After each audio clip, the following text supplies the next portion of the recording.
Excellent. All right. Good morning. Today is Monday, April 12th, 2021. We are on to our last day of the respiratory system. So we have a fair amount of dense material to cover today about transportation of gases and movement of gases and control of respiration and all that kind of fun stuff that we will talk about. If there's a little time at the end of class, I do want to talk looking ahead at the urinary system, talk about some of the important things that you'll need to know and focus on for that. We also have a fair amount of assignments still due for this section, 2 Physio X's. Your first one is due on Wednesday. That is your last respiratory assignment, Physio X exercise 7.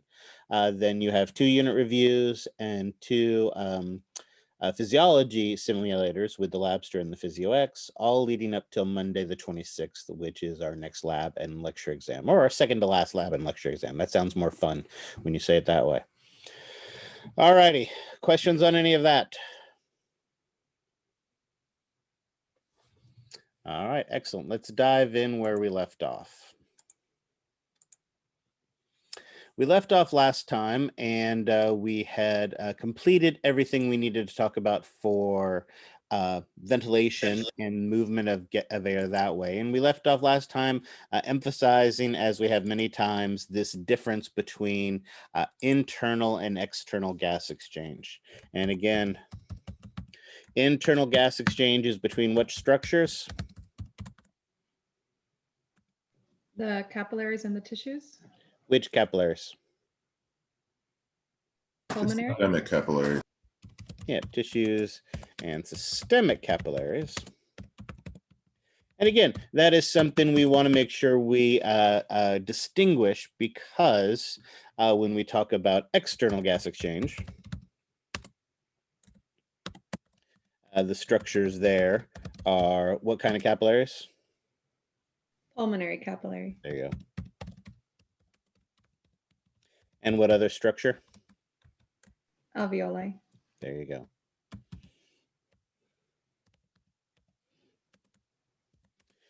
And of course, when we talk about structures, then we could also talk about mediums as well, where the gases are exchanging between. And of course, for internal, the tissues are interstitial fluid.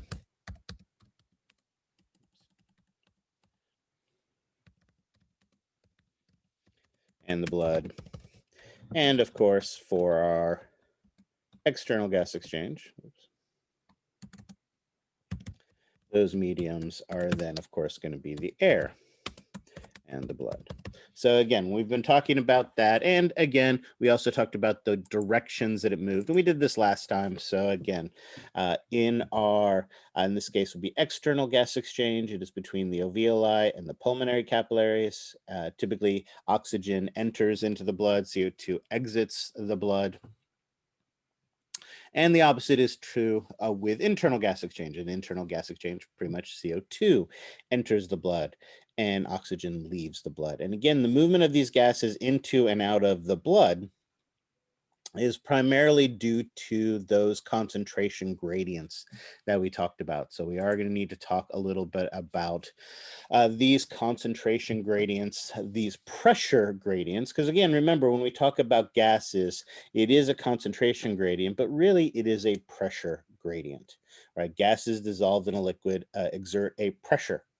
And luckily, we have more of that beautiful, beautiful physics to help us to understand that. And so the next physics law we need to understand is Dalton's law. Basically, what Dalton's law states is that gas in a mixture exerts its own pressure. Again, I'm going to have to work on my analogies when we're on Zoom, but again, normally we're sitting in the classroom, so we keep talking about how if I blindfold you guys and let you bounce around the room, walk around the room blindfolded, eventually you guys are going to bounce into the walls. I count the number of times that you guys bounce into the walls, and that would give me the total pressure. So my total pressure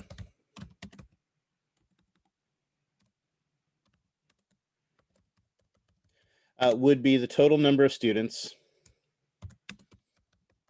that bounce into the wall,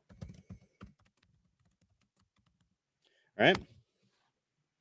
And for the most part, Again, we want to be socially conscious of these things, but for the most part, the students in the class basically fall into mostly two categories, and those are a male and female. And so would the number of times that the females bump into the wall affect the number of times that the males walked into the wall? Here, we'll just add them all together. So we have three different categories of potential people in the classroom: females, males, and non-binary. And the females, the number of times that the females bounce to the wall, is that going to affect anybody else's bouncing into the walls? No. No. And so essentially the total pressure is going to be, if I counted the number of times that the females bounced into the wall, I counted the number of times that the males bounced into the wall, I counted the number of times that the non-binary bounced into the wall, and I added them all together, that would give me the total pressure for the class.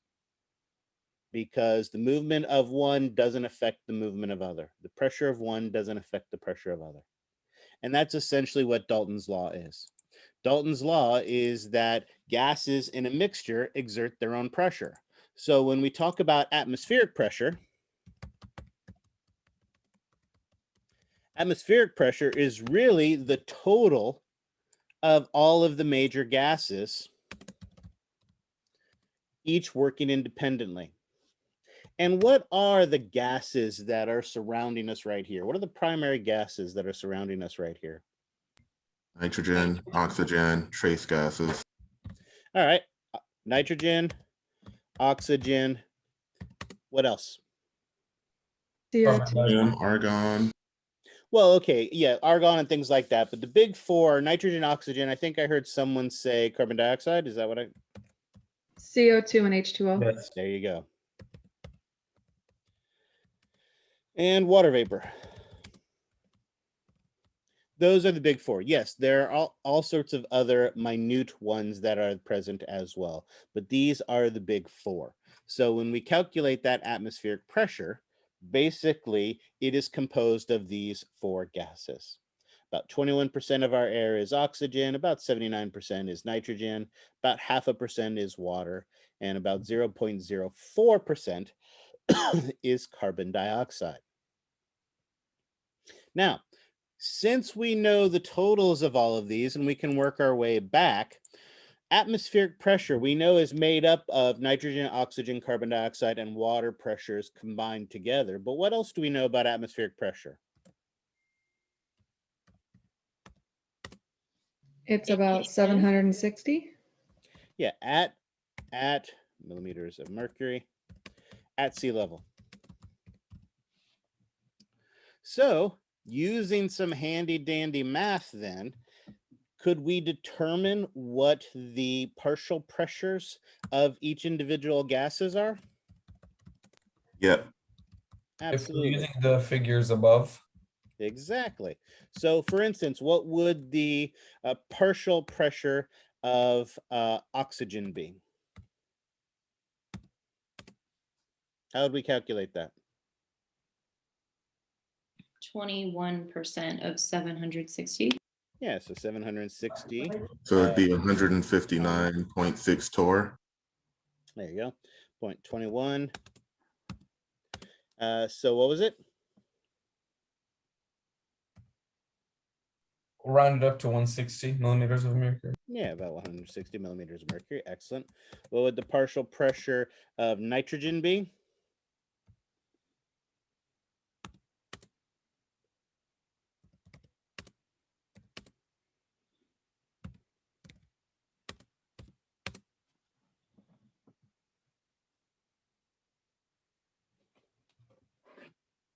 Come on, all of you guys got phones that can have calculators and stuff like that. 600-ish. 600-ish, is that what I heard? Yes. Excellent. What is the partial pressure of water? We can do water first.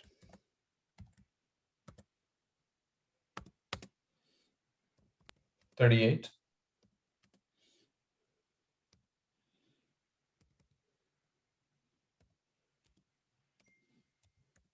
38. And what would the partial pressure of carbon dioxide be? Sorry, for the oxygen, when you typed it, isn't it 0.05? And then for the carbon dioxide, it's 0.004. But see, remember if we are calculating this from a percentage, then it would be first you got to take the 2 zeros and then you've got to do that. So the same way 21% of 760 is 760 times 0.21. A half of a percent would be 0.005. And then for the carbon dioxide, it'd be 0.0004 times 760, which equals. Wait, excuse me. Did you say half of a percent as in 1 is 0.005? Yes. Okay, since in my head now. Yeah, it's my bad. So the H2O would be 3.8 millimeters of mercury. And what would carbon dioxide be? 0.31 or 0. 0.3.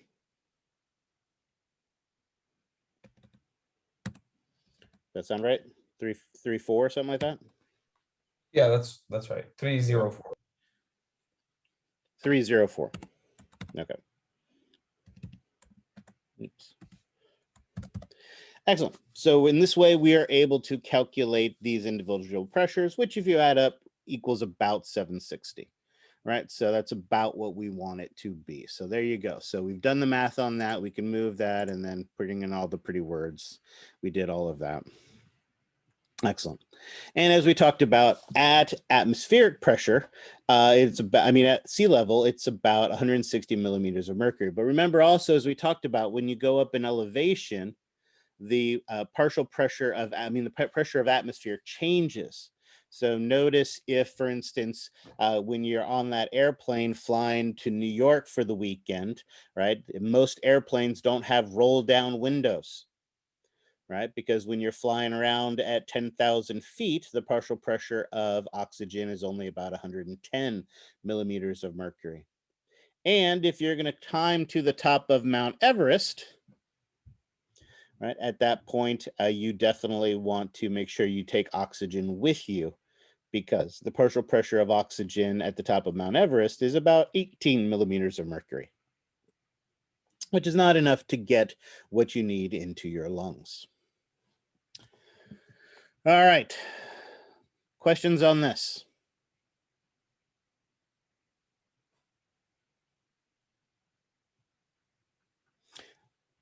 All right, I have a question. What was the partial pressure of oxygen again?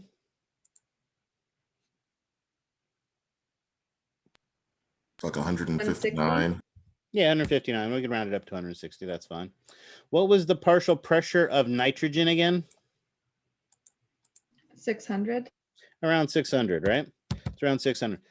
That is a massive pressure. So why aren't we talking a whole lot more about nitrogen instead of talking about oxygen and carbon dioxide when we talk about the movement of gases in relation to our lungs? You don't use it? Well, part of it is, yes, we don't use it. We don't have a use for it, but it is by far the most plentiful gas around us. So why doesn't it have a bigger impact on us?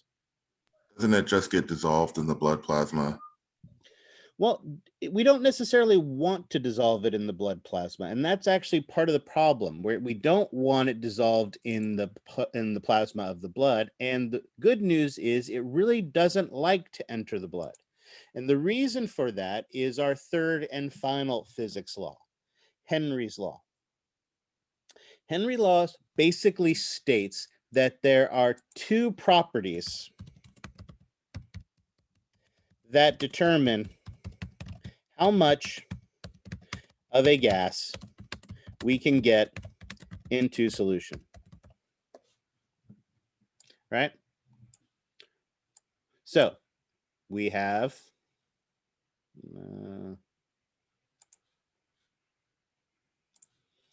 a bucket of blood here. And with this bucket of blood, there's all these gases that want to get into it. Now, the first property that determines how much gas we can get into it is going to be the pressure gradient of the gas. Now, right off the bat, if you think about it, with oxygen, as we talked about, the partial pressure of oxygen is 160. And for nitrogen, the partial pressure is around 600. So you would think that there is a much stronger driving force trying to get that nitrogen into our blood than there would be oxygen, because it is at a higher pressure. However, the pressure gradient is only one of the two properties. The second property turns out to be the solubility of the gas. Now, obviously, this is a constant. This is not something that can change. As we talked about before, the pressure of the gases can change.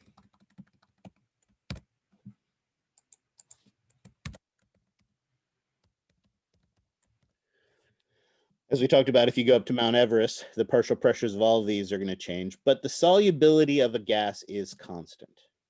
And it turns out that oxygen has a very high solubility,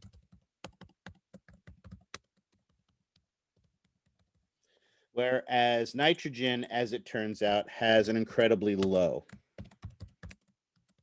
solubility. So just because there is a massive amount of nitrogen surrounding us in our environment, very, very little of it is actually able to get into the blood. Whereas oxygen has a lower pressure gradient than nitrogen is, but it is highly, highly soluble. So as a result of this, very, very little, under normal conditions, very little nitrogen enters into our blood, but lots of oxygen does.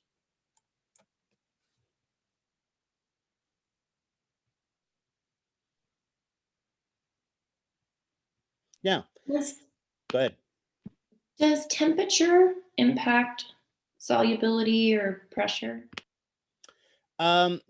Temperature doesn't affect solubility, but what temperature does do is increase the speed of the molecules.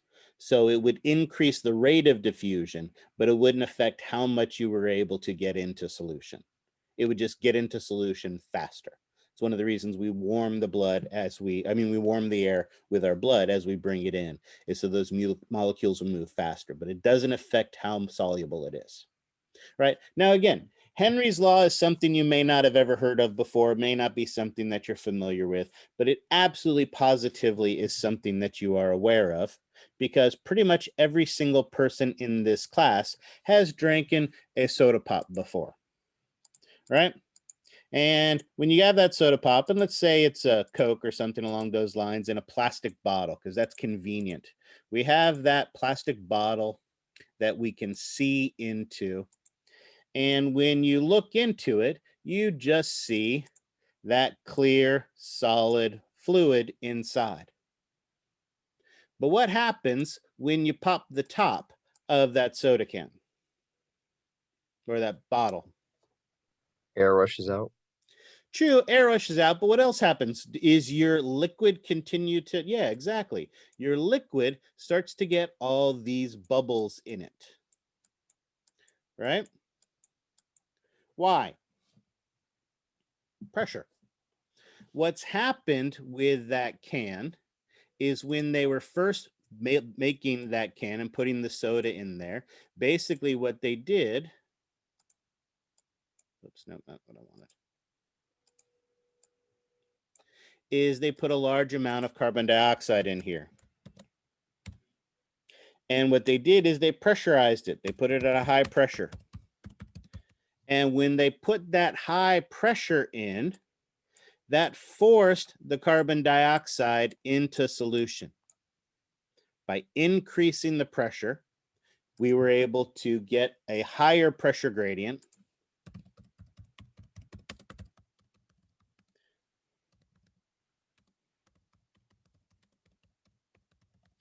And with that high pressure gradient, we were able to force the gas into solution. Of course, when you pop the top of this soda, the soda is now open to the outside world.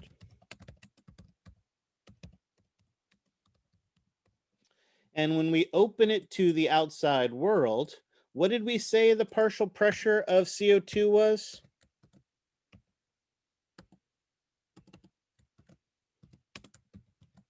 In the outside world? 3.8. Was CO2 3.8? No, it was 0.3. 0.3 millimeters of mercury. So we now have the outside world with 0.3 millimeters of mercury. We've got whatever high pressure of CO2 that's in there. So what happens to that CO2 when you pop the top? The gas has a much lower pressure outside and our carbon dioxide leaves the solution. And if you let that soda sit on the counter long enough, what happens to all the CO2 inside of it? It all leaves the solution. Yeah, basically it equalizes with the environment. And what do we call that when our soda equalizes with the environment? And a spit. True, that's what it feels like. But we say it's gone flat, right? But absolutely, that is definitely what it feels like. But it equalizes with the environment. Our soda has gone flat as a result of it.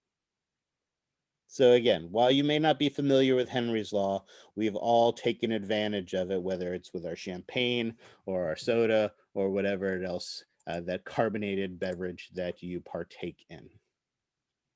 So again, notice we decrease the volume in the air, we increase the pressure, and that forces the gas into solution.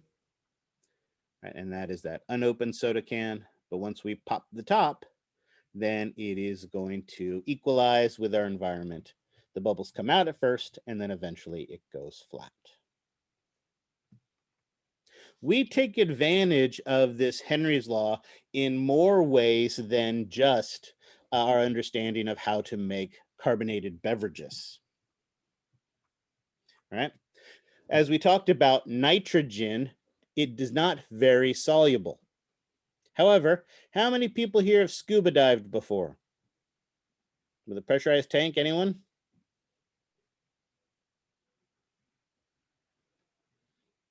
No one's here scuba dived before. All right, heard of scuba. Oh, excellent. One person has.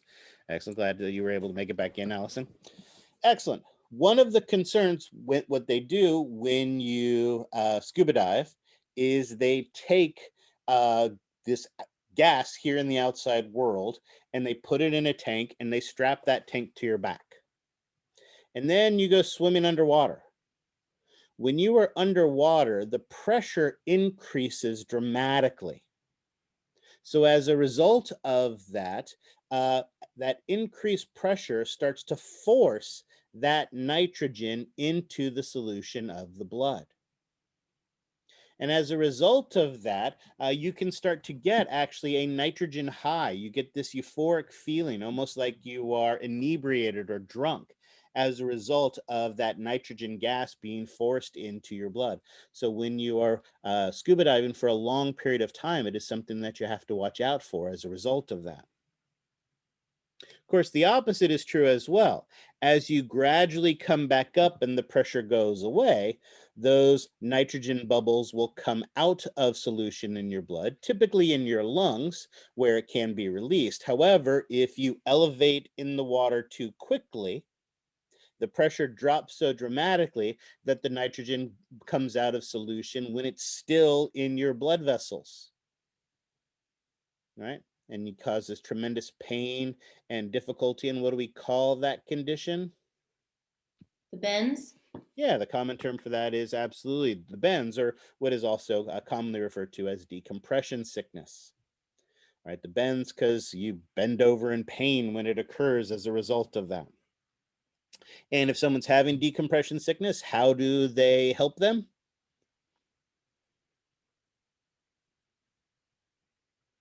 Anyone know? Hyperbaric chamber. Yeah, they put them in a big tube and increase the pressure, putting that nitrogen back into solution, and then they slowly release the pressure so that you're able to breathe out that nitrogen. In fact, we take advantage of hyperbaric chambers for more than just decompression sickness, right? If you are a world famous pop star, right, who lives with your monkey bubbles, then when you sleep at night, one of the things you may do is sleep in a hyperbaric chamber. When you are a basketball star who has cheated on his wife and bought him an $8 million ring to make up for it, and then you die tragically in a helicopter accident, then as a result of that, when you're healing from a knee surgery, you may be in a hyperbaric chamber where they dramatically increase the amount of oxygen to force more oxygen into your blood. Right? Whether you're sleeping in that hyperbaric chamber or whether you're trying to recover from a surgery that you had over in Germany, that is illegal in the United States, where they put embryonic stem cells into your knee to improve your knee, putting you in that hyperbaric chamber, increasing the oxygen pressure can force more oxygen into the blood.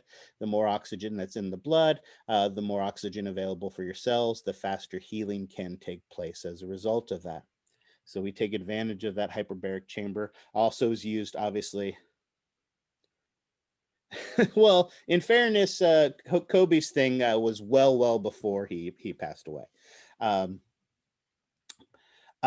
But you got the right idea that hyperbaric chambers are useful for forcing that air into it. It's also, hyperbaric chambers are also used with carbon monoxide poisoning. As we've talked about carbon, and we'll talk about even more today, carbon monoxide, when it binds to the hemoglobin, has a higher affinity, right? We always like those nickel terms we can use when we call grandma to impress her. What does it mean if a molecule has a higher affinity? More electrically active and binding with that other. Yeah, thing. it binds more easily and stronger. So basically, carbon monoxide is always going to outcompete oxygen for that binding to the hemoglobin. And carbon monoxide doesn't like to let go.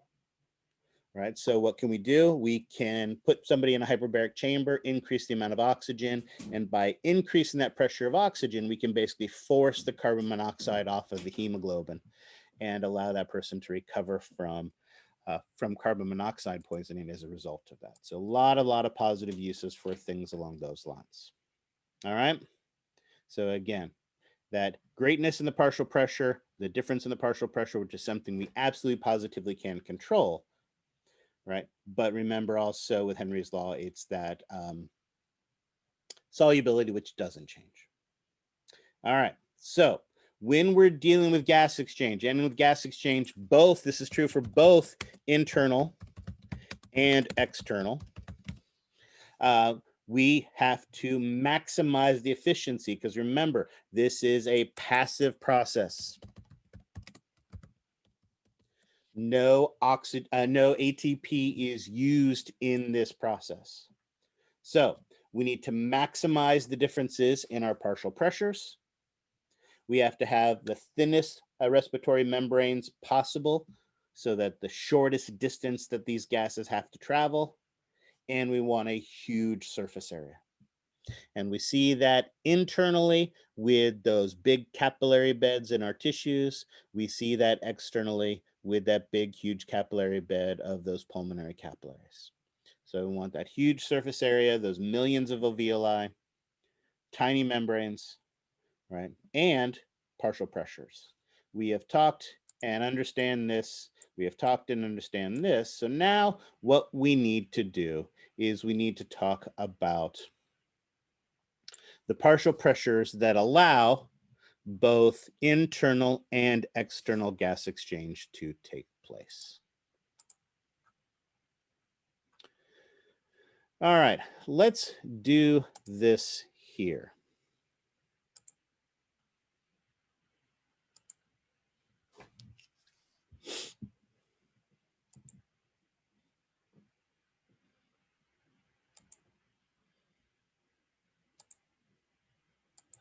So let's do some drawing. Where do I want to do this? Okay, here, of course, is our heart.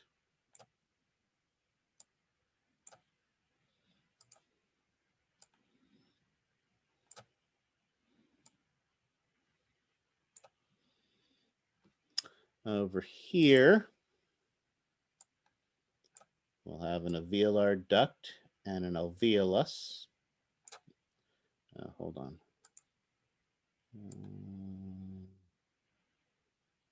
There.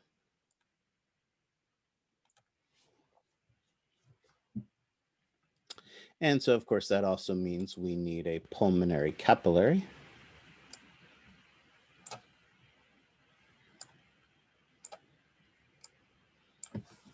We'll make that work. And then over here, we need some cells.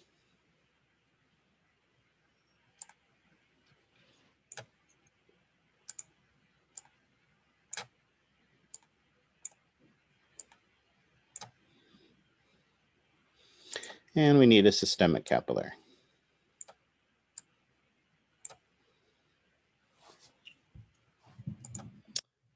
So a little bit more room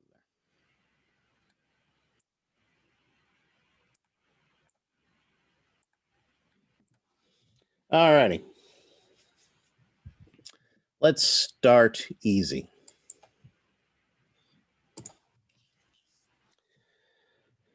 Blood vessels. Exactly. Blood vessels in the pulmonary circulation. Pulmonary circulation begins where?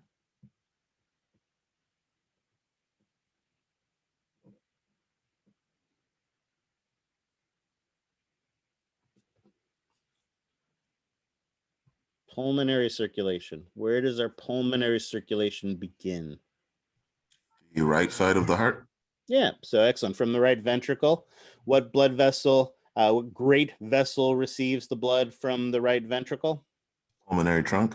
Pulmonary trunk, which feeds into the pulmonary arteries and ultimately feeds into the pulmonary capillaries. Excellent. Pulmonary capillary feeds into venules.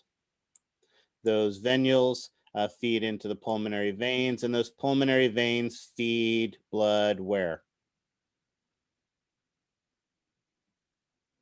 Left side of the heart. Hold on, I'm going to cheat. I'll stick it behind that way. Excellent, the left side of the heart. Perfect. Systemic circulation starts where? Left side of the heart. There you go. Feeds into what blood vessel? The ascending aorta. There you go. Thoracic aorta, yammer, until it finally feeds into a systemic capillary. And of course, that systemic capillary feeds into a venule, which then feeds into the right atrium, and the world goes round and round. Excellent. So let's start talking about some pressures that we know. Obviously, we are talking about gas exchange, so we need to deal with both oxygen and carbon dioxide. So out here in the atmosphere,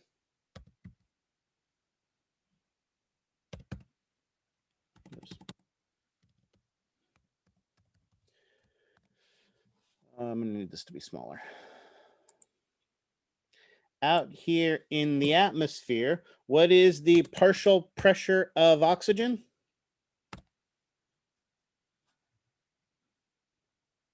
.21.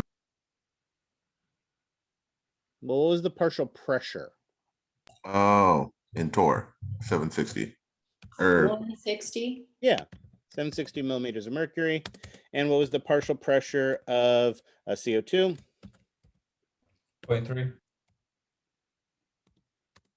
0.3. Excellent.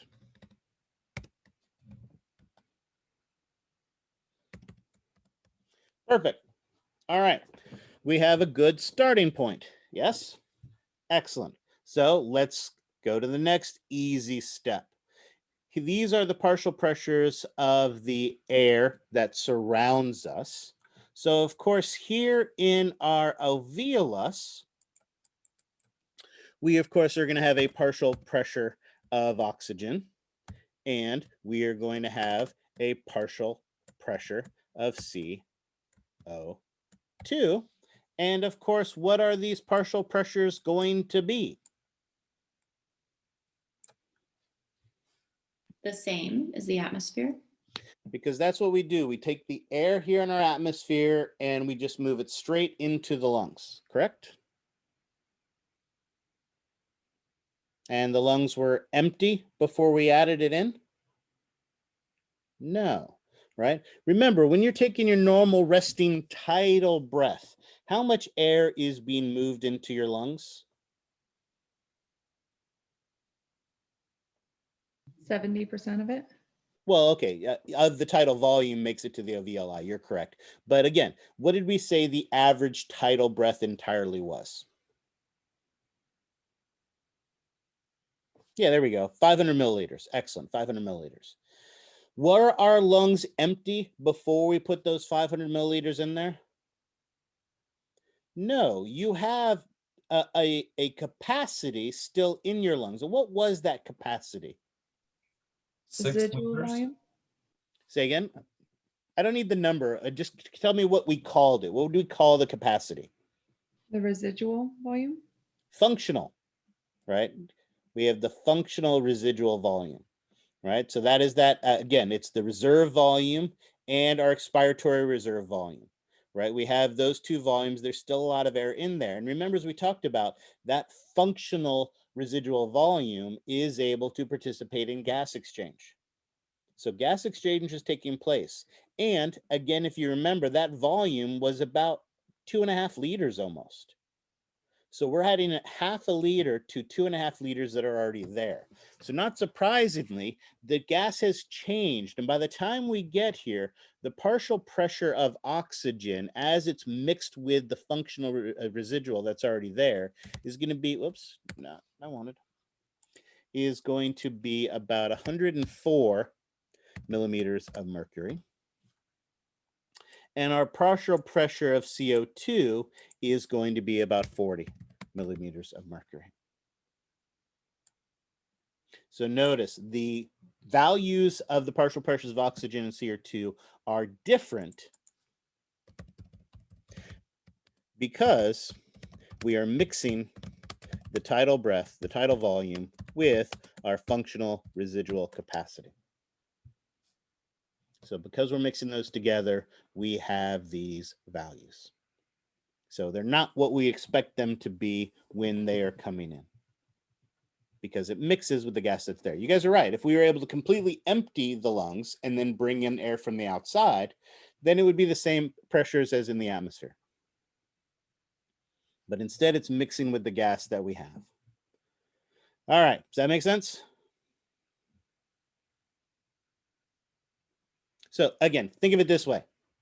Your lungs are a pitcher of water at room temperature. You take perfect. It is a 2-liter bottle, right? It's a 3-liter bottle, one of those fancy 3-liter bottles, right? The big ones that you get like wine coolers in these days, but it's only 2.5 liters filled and it's room temperature. If you take 0.5 liter of boiling water and pour it into and fill up that 3-liter bottle with that extra 0.5 liter, is the water that's in there going to suddenly all be boiling? No. No, but the bottle will melt.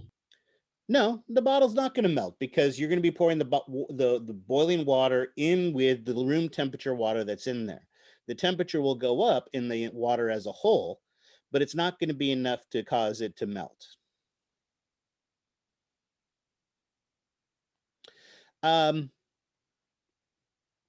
So again, when we're talking about intrapulmonary pressure, we are talking about, yes, you are correct in that it will both be 760, but it'll be 760 because of a different combination of values.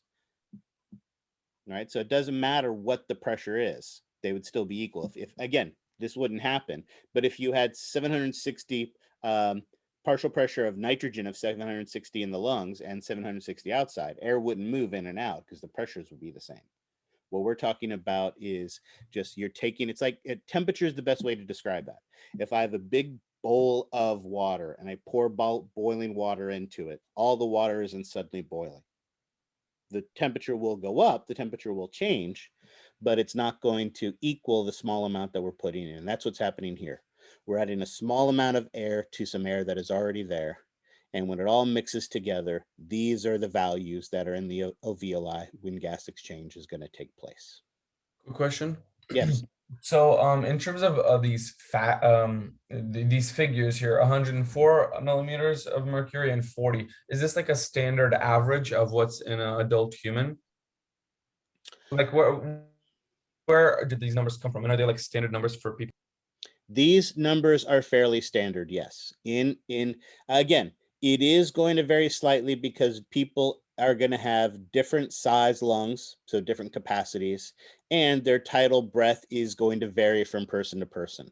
So these are averages across people, but these values actually are fairly stable because these values are necessary for gas exchange to take place. If these values fluctuate wildly, we're not going to be able to get the oxygen we need into our blood or the CO2 we need out of the blood. So these numbers that I'm giving you are absolutely positively numbers you do have to memorize. These numbers are important. All right. So do we understand what's going on in the lungs? Yay or nay?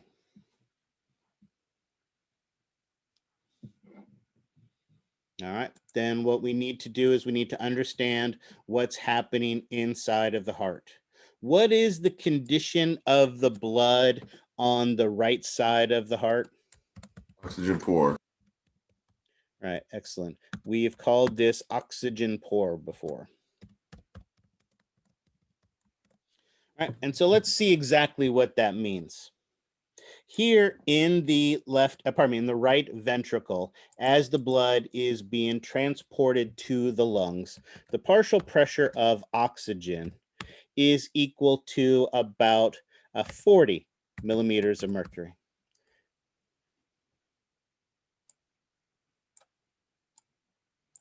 And actually, you know what? I don't think I'm gonna have space to put the millimeters of mercury. So you guys are just gonna have to remember that all the values are millimeters of mercury. And the partial pressure of CO2 is about 45 millimeters of mercury. So as that blood, that oxygen poor blood is coming back to the heart, these are the partial pressures of oxygen and CO2. Now, are these going to change by the time they get to the pulmonary capillary?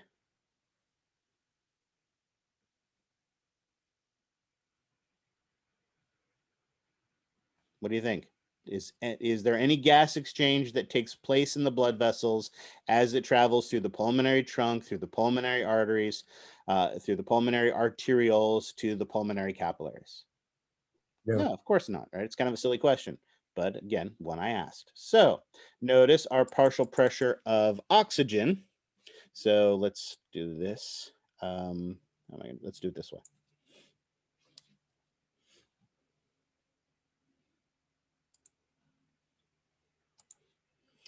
So when it enters the capillary, the partial pressures of oxygen are 40 millimeters of mercury, and the partial pressure of carbon dioxide is 45. Excellent. So do we have a pressure gradient?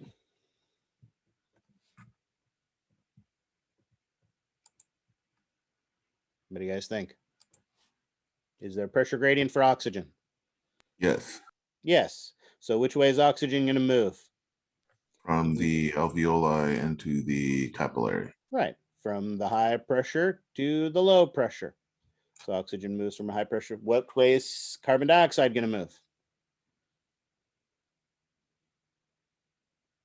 It's going to move into the alveoli to the lower pressure. Yeah, from the high pressure to the low pressure. Excellent, right? Gases move down their pressure gradients.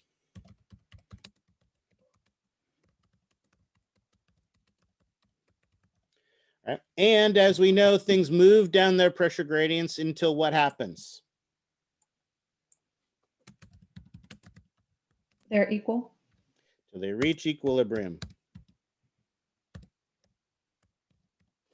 Excellent. So as it's ready to, after gas exchange,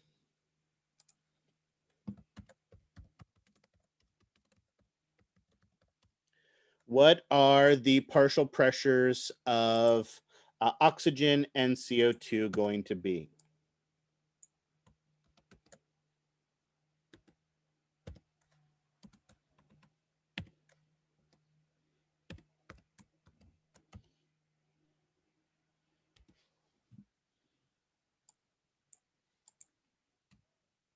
What do you guys think?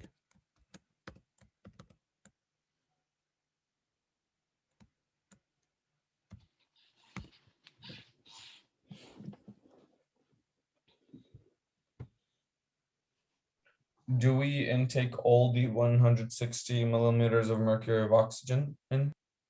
Well, remember, it's not 160 in the alveoli, it's only 104. Add them together and divide it in half. That is normally how we figure out equilibrium, right? But we do that when we have our beakers that are equal sides on it. Let's use an example of that can of soda. The can of soda has a tremendous amount of carbon dioxide in it. In fact, it has, let's say 100. It's a carbon dioxide's partial pressure inside that can of soda is 100 millimeters of mercury. So when I pop the top of that can of soda here in the room, it's 100 millimeters of mercury inside the can of soda. It is basically 0 here in the room. So it equalizes to 50 millimeters of mercury here in the room, and I die of carbon dioxide poisoning as a result of that. Why isn't it 50 in the room when I open that can of soda? More space in the room. Absolutely. There is way more volume here in this room than there is in that tiny little soda. And let's think about this. Even though I've drawn it this way, are the alveoli and the blood vessels similar in size? No. Remember, the capillaries are tiny. So tiny that a single red blood cell has to line up single file to get through it. And literally dozens of these surround the outer surface of them. When I open that can of soda here in the room, basically the gases in the soda become equal to the room. And does it really change the pressures in the room? When I open a can of soda, does the amount of carbon dioxide in this room really change? No. No, not in a significant way. And that is exactly what happens here. Basically, the partial pressures of the alveoli change the pressures in the blood, but don't change themselves. So as a result of that, oxygen continues to move into the blood till it's at 104 millimeters of mercury. And so what would the partial pressure in CO2 be after gas exchange?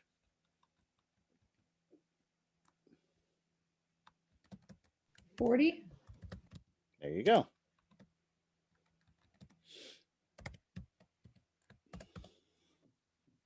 Perfect.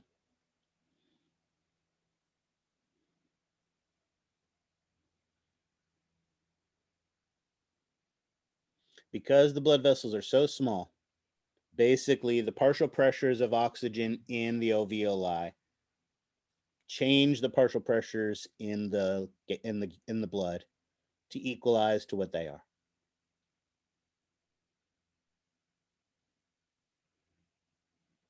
So oxygen enters the blood.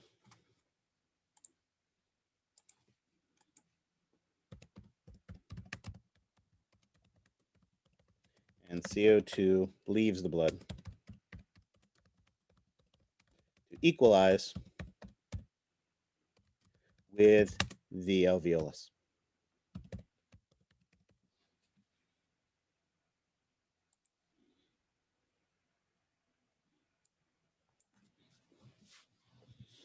All right.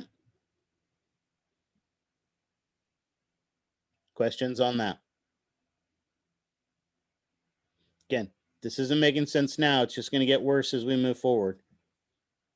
So remember, stunned silences mean that you understand this completely and I should move on. Excellent.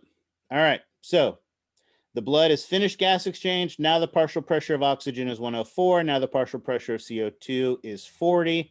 So of course that blood reaches back to the right atrium. And of course, what is the partial pressure of oxygen and the partial pressure of CO2 when it reaches the right atrium? Pardon me, left atrium.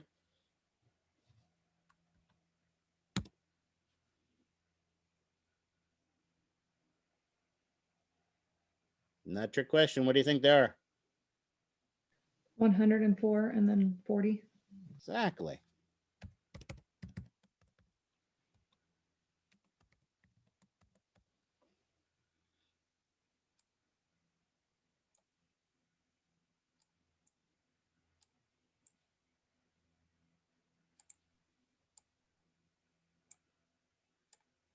You mean 104, not 100. Wait, what? So the O2, you put 100 millimeters of mercury, or is it supposed to be 104? Oh, I did put 100 there. Why did I put 100 there? Was that a typo? I am definitely a kind of person who does typos. Typos do occur, but guess what? This ain't a typo. So what the heck just happened? You lost 4 millimeters somewhere along I the way. lost, yeah, my oxygen became slightly less oxygen rich. Why? Why the change? This is a huge question. Why the change? Would that be due to changing intrathoracic pressures? Not a bad guess. It could be differences in pressures could cause some of it to come out of solution or something like that. But it actually has more to do with fluid flow. What do we know about this pulmonary circulation? Oxygen, maybe that went to the heart. Maybe that's why. True, it could be something that it was used, and you're getting closer with that. Absolutely. What do we know about these pulmonary veins? They're lower pressure systems. True, but in that case, it's hydraulic pressure. It's water pressure, right? They're low pressure that way, not gas pressures. Didn't we learn something on the first day about a couple of circulations associated with the lungs? There's some oxygen poor blood being dumped into the pulmonary veins. From what? The coronary circulation. Not coronary. Getting closer though.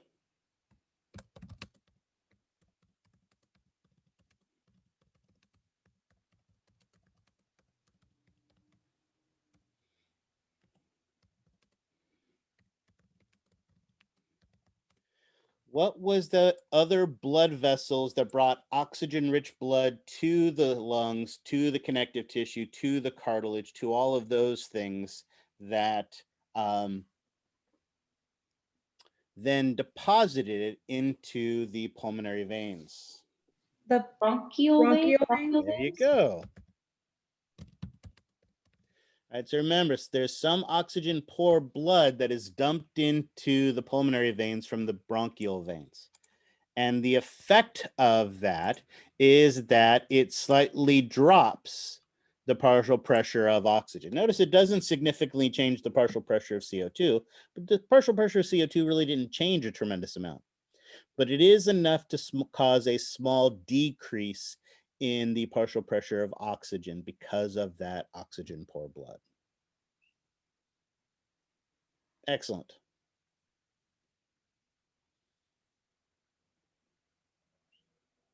If you remember, way back when we talked about that bronchial circulation, the pulmonary circulation, we mentioned how the blood is more oxygen rich after gas exchange than it is before it reaches the heart.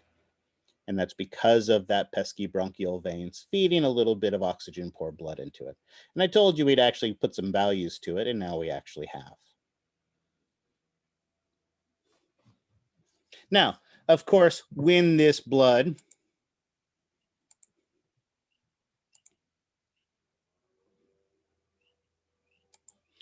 reaches our systemic capillary,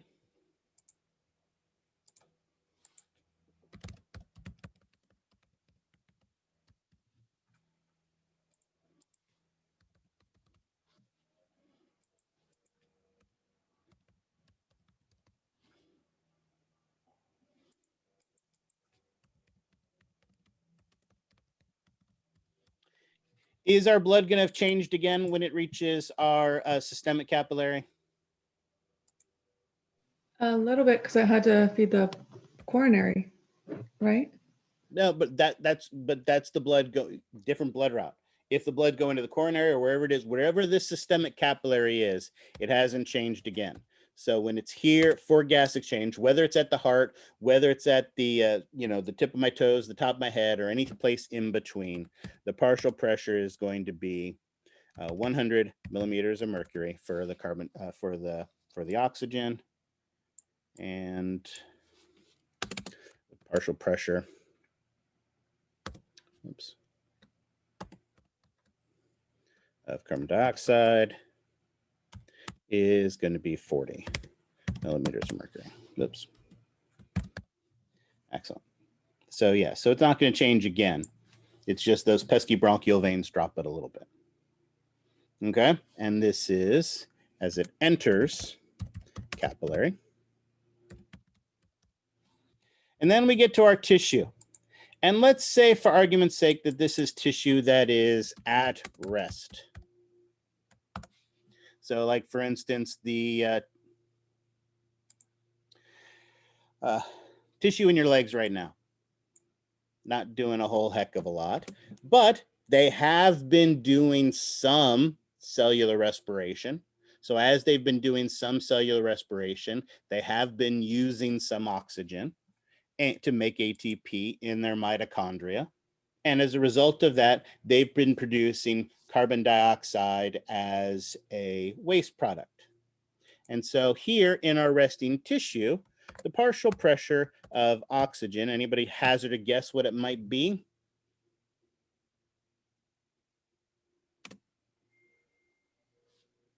Lower than what's in the arteries? Yep. Can you guess what that number might be? 40. There you go. 40 millimeters of mercury. And what do you guess the partial pressure of CO2 would be here in this resting tissue? 45. 45. Excellent. How'd you figure that out? Science. Excellent. I like that. Science is good. Excellent, excellent, excellent. So notice we have gradients. So gas exchange is going to take place.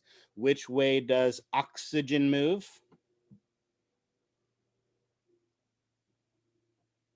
Moves out of the systemic capillary into the tissues. There you go. Which way does carbon dioxide move? Into the systemic capillary. Excellent. And it's going to move, right, as we talked about before. And again, let's be consistent with our wording. Gases move down their pressure gradients till they reach equilibrium.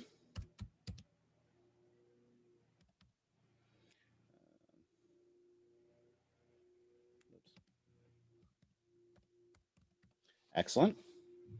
And what do you think equilibrium is going to be here?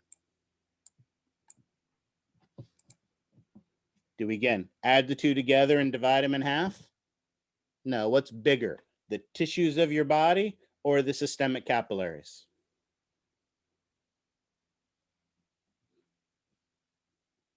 Not your Tissues question. of your body.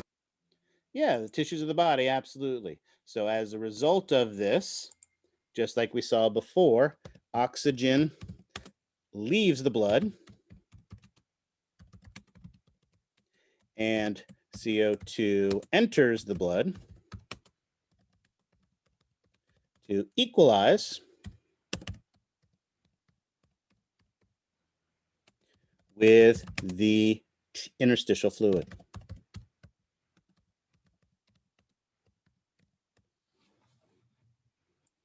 So after internal gas exchange, we're going to have a partial pressure of oxygen that is going to be equal to 40 millimeters of mercury and a partial pressure of CO2.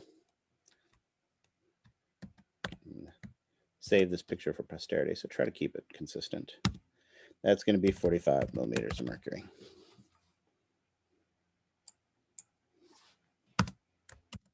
After internal gas exchange.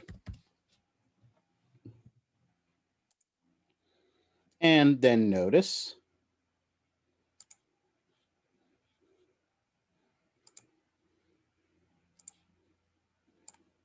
those are the values of blood, the oxygen poor blood that has gone back to the right side where we have our quote unquote oxygen poor blood. Whereas as we mentioned over here on the left, we have our oxygen rich blood.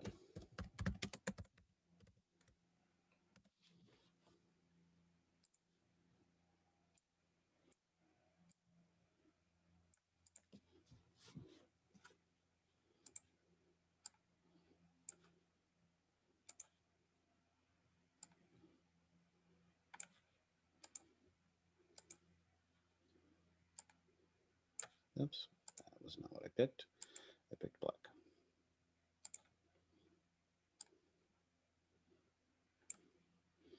And there we go. And then that oxygen poor blood goes back to the lungs for gas exchange, back to the heart, out to the systemic capillaries for gas exchange, and around it goes. Internal and external gas exchange back and forth and back and forth.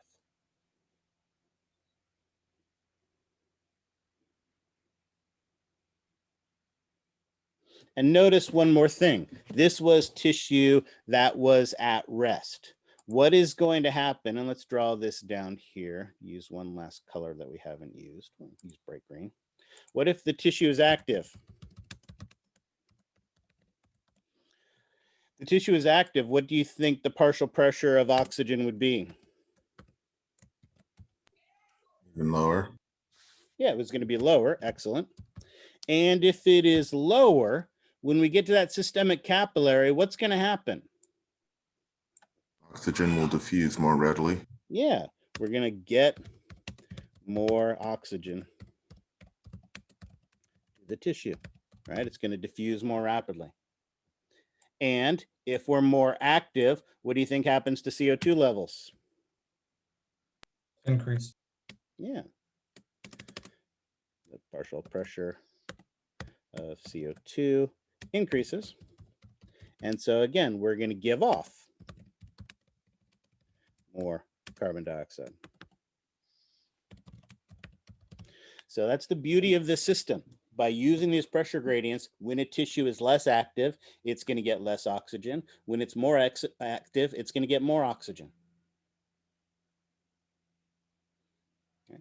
When you're more active, you produce more CO2, and more CO2 leaves the tissues into the blood, which then gets to the lung, and we give off more CO2. We can take on more oxygen.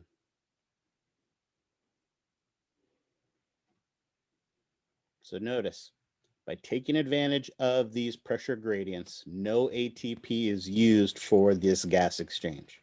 We're able to take advantage of the pressure gradients at the capillaries for our gas exchange to take place. Now, as I said, I have done a truly amazing job of drawing this with my pretty picture here, but your book does a decent job of showing this as well. Notice again, here we have our starting point, the blood coming, our oxygen poor blood coming from the tissues to the heart and to the lungs. Our low oxygen poor blood, right? 40 parts pressure of oxygen, 45 of CO2. Where's my annotation? Excellent. Again, notice the air we breathe in, partial pressure of oxygen is 160. The partial pressure of CO2 is 0.3. But remember, the pressures inside the lungs are 104 of oxygen and 40 for CO2, because this is mixing with the functional residual capacity that is already there. It loads up the oxygen with 104 oxygen and 40 of CO2, takes off the CO2 to get it to 40. But notice when it gets back to the heart, it's dropped to 100 from 104. Why that drop again?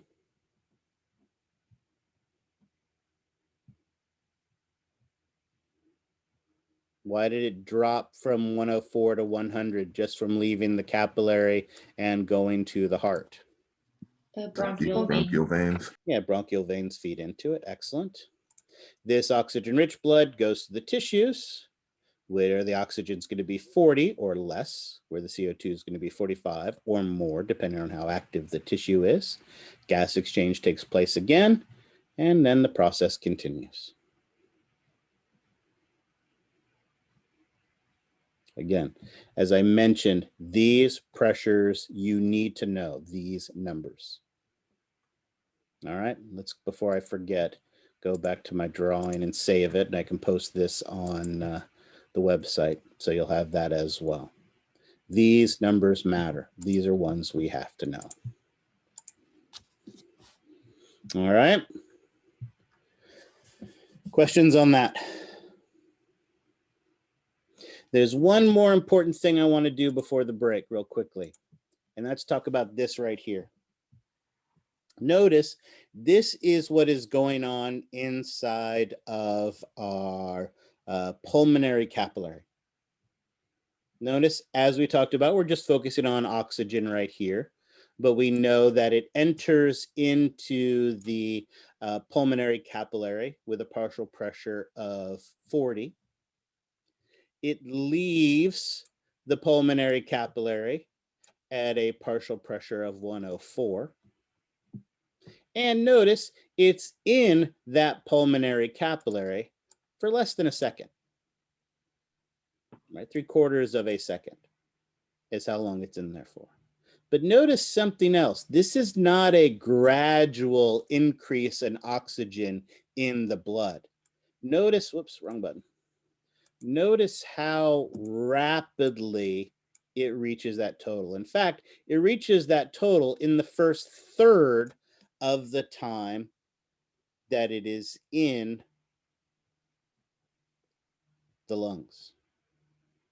This is important because if you remember way back in 430, when we talked about the muscular system, when we exercised our muscles, one of the things we talked about was that we incurred an oxygen debt, right? We built up the lactic acid, we did all of those things. But if you remember at the time, I mentioned that an oxygen debt is at the cellular level. If you measure the amount of oxygen that is available in the blood when a person is at rest and a person is exercising, the partial pressure of oxygen is going to be the same under both of those conditions. In fact, if you think about it, if you tripled your heart rate, what's your normal resting heart rate? 60. 60, excellent. So if you tripled it, what would that be? 180. 180. Do you do a lot of activities where your heart rate gets up to 180? No. No, but notice, even if you did, you would still be able to fully load your blood with all the oxygen that you could get in there. Right? So the oxygen debt occurs at the cellular level. You don't see a drop in the blood, in the partial pressure of oxygen in the blood. What you do is you see it at the cellular level. So again, we have that ability. We can triple your heart rate, and you're still going to be able to load all the oxygen that you can into your blood. This is an incredibly efficient process. All right. Questions on that? All right, excellent. And we did that. And of course, again, remember, it's 100 by the time it gets back to the heart. All right, this is a good stopping point for our first break. Let's go ahead and get our first break, and then we'll come back and talk about our first main regulatory process, and that is ventilation perfusion coupling. It is 9:23 right now, so let's come back at 9, that'd be 38.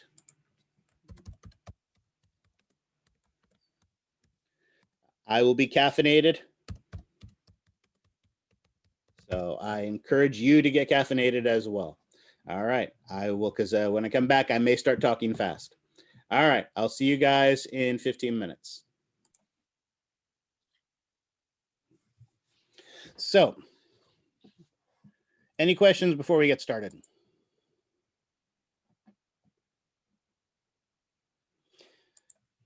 We have an issue.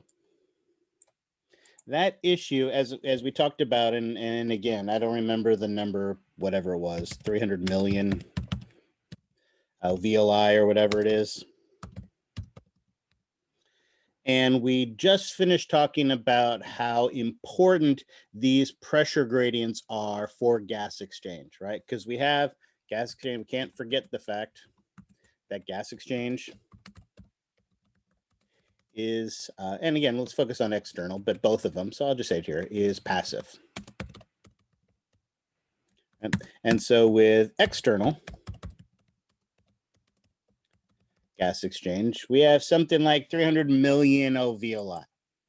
Now, as we just learned, the partial pressure of oxygen is equal to 104 millimeters of mercury, and the partial pressure of CO2 is equal to 40 millimeters of mercury. Right, those are the values that you absolutely positively have to memorize that we know. But in reality, in all 300 alveoli, are these the exact pressures that are present inside of every single alveoli? When you take in a resting breath of 500 milliliters of gas, is that gas truly evenly distributed over all of those 300 million alveoli? No. So the problem that we have is that these values will differ between alveoli. And so that means that the conditions for gas exchange will also differ. Some will be good, and some not as good. Now, consciously, are you consciously monitoring all 300 million of those alveoli to determine what the conditions of the blood is, of the gases are in all of them at any one instant in time? Nope. No, of course not, right? And it would be impossible to do. And you wouldn't be able to do it neurally as well. Luckily for us, there is an intrinsic control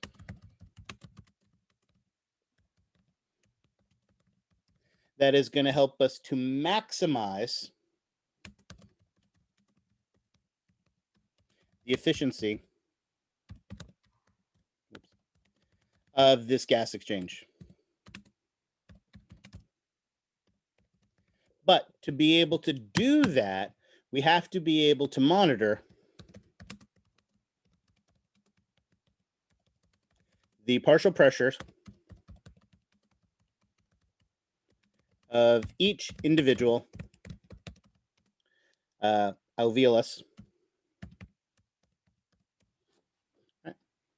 And so to do that, we have these local intrinsic controls. All right, so that's our game plan. That is our goal. And this process, this intrinsic control process, is what we call ventilation perfusion coupling. Coupling is a word we've heard before. Way back in 430, we talked about excitation contraction coupling. Coupling means to bring two things together. In this case, the two things we need to bring together are going to be ventilation and perfusion. So what do you think the definition? Let's define these two things. What is the definition of ventilation? What does ventilation refer to? Breathing in and exhaling. True. However, here at the alveoli, you've absolutely got the right idea. But remember, when we're talking about this intrinsic control at this intrinsic level, what we're talking about is the movement of air into or out of an individual alveolus. There it goes. So then what do you think perfusion is?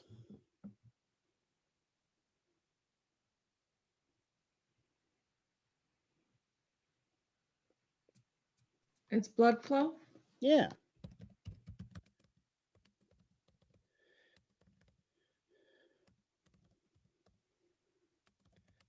But again, specifically the pulmonary capillary. So what we are going to relate is the movement of air into and out of the alveolus with the movement of blood into and out of the pulmonary capillary. And we can even be more specific that exchanges with that alveolus.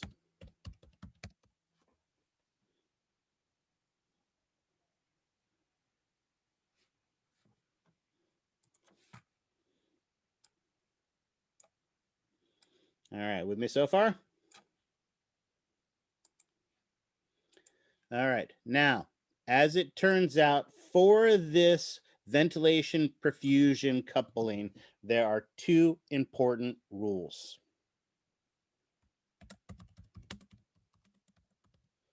Independent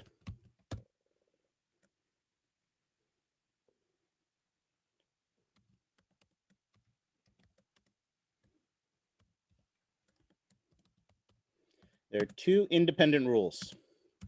The first rule is that the partial pressure of oxygen in the alveolus controls the diameter of the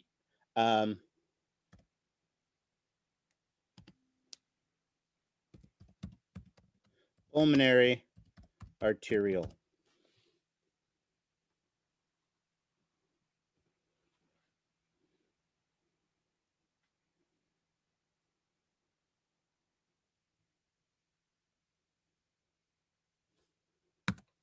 The second rule, and again, separate independent rules. I know we keep lumping oxygen and CO2 in together, but they really do have their own separate effects. And that is that the partial pressure of carbon dioxide in the alveolus controls the diameter of the terminal bronchiole.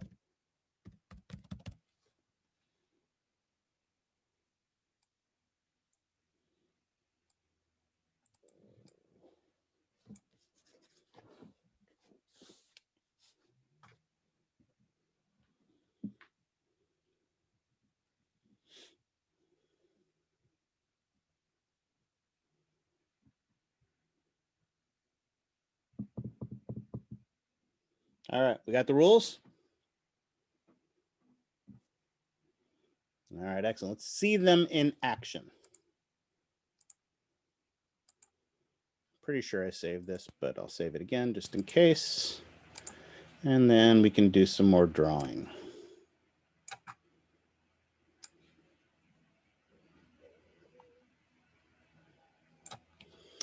Excellent. For simplicity's sake, no, actually, I can't do that. All right.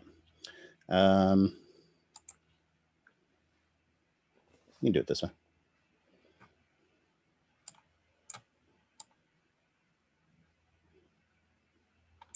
There's our alveolus. There's our capillary.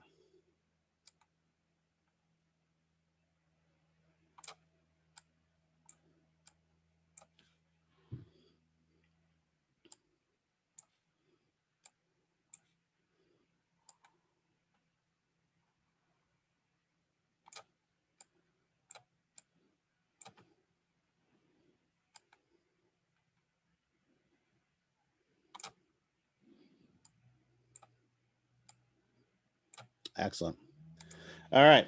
What is the first rule of pulmonary, perfusion, ventilation, coupling? Partial pressure of oxygen controls the diameter of the pulmonary arteriole. Now, the first rule is we don't talk about pulmonary. No, I'm just kidding. Yes, absolutely. So the first rule is that,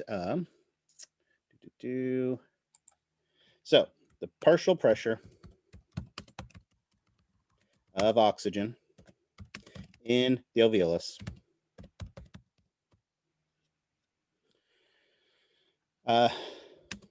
controls the diameter of the arteriole.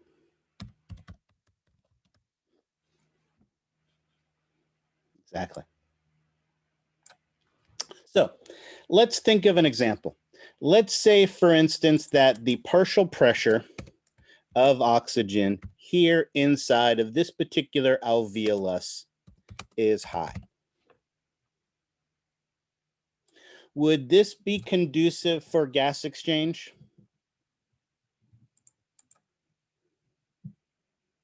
Would it be, again, since we know it's pressure gradients that cause oxygen that enter into the blood, if the partial pressure of oxygen in this is high, would this be a good environment for gas exchange? Would it be easier or harder to get oxygen into the blood in this case? Harder. Easier. Easier, right? Because at higher pressure, remember, we want oxygen to enter into the blood, right? And if there's a high partial pressure of oxygen, then we're going to have a higher concentration gradient. And so this is going to be a good environment for gas exchange. And if this is a good environment for gas exchange, do you think we would want more blood coming to this pulmonary capillary or less blood coming to this pulmonary capillary? More. Yeah, so we want more blood to come to the capillary. So if that was the case, what would we do to our arteriole in this case? Dilate. Dilate. Oops. There we go. The arteriole. And when we dilate the arteriole, what effect do we have on perfusion?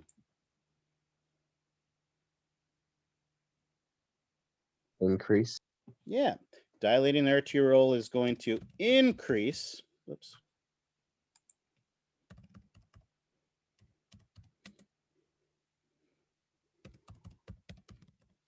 Increase perfusion, right, as more blood comes to the area. So in this case, we want to dilate our capillary, bringing more blood, increasing perfusion, and more gas exchange is going to take place.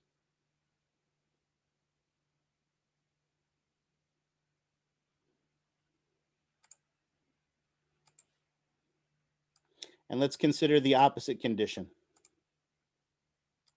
What happens if the partial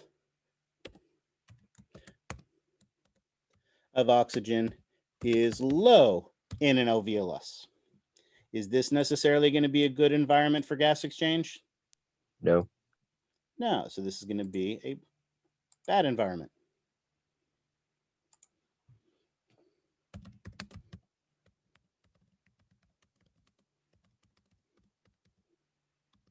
And if this is a bad environment for gas exchange, we don't want blood going to this capillary. We want to send blood to other capillaries. We want the blood to go to other capillaries.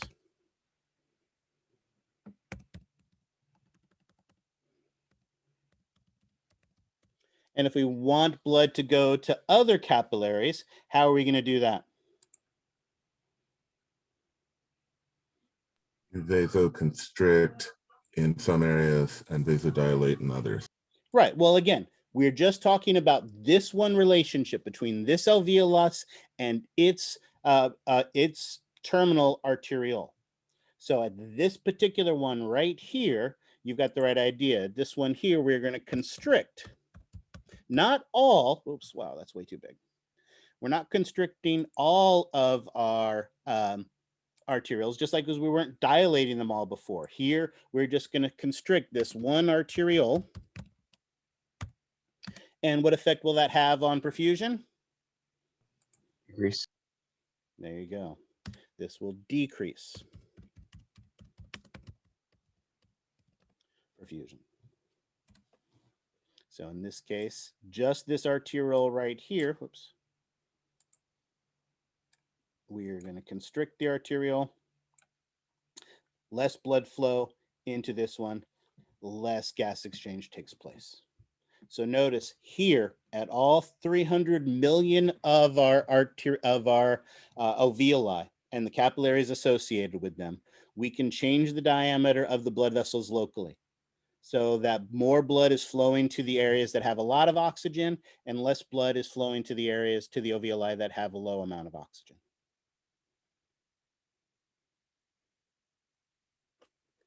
All right, so notice, as we talked about, the partial pressure of oxygen in the alveolus controls the diameter of the arteriole. And notice now we can add to that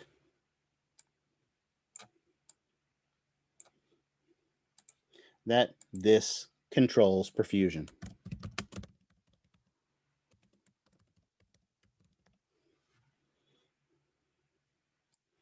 So we can increase perfusion or we can decrease perfusion of the blood vessels by varying it in relation to the oxygen carrying capacity of the air in the alveolus.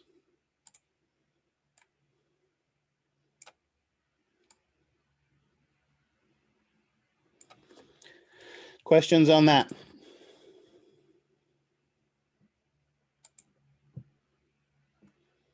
Excellent. Then in that case, let's focus on rule 2. Rule 2 was what?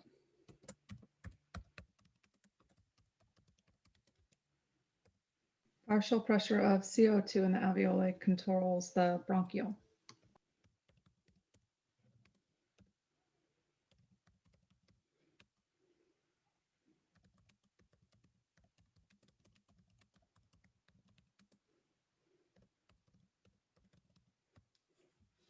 Excellent.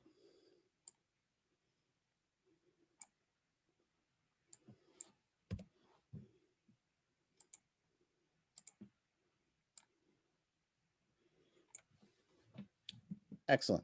So let's think of our 2 possible conditions. One possible condition is that the partial pressure of CO2 is high.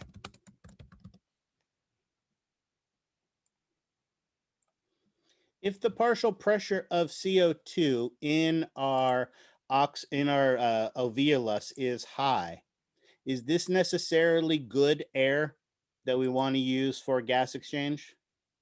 No. Yeah, so this is probably not, or let's be consistent, bad environment for gas exchange, or more specifically, bad air for gas exchange.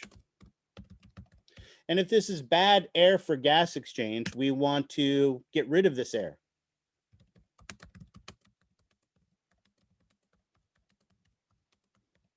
We want to move this bad air out and get new air in there. How would we do such a thing? Dilate the bronchiole.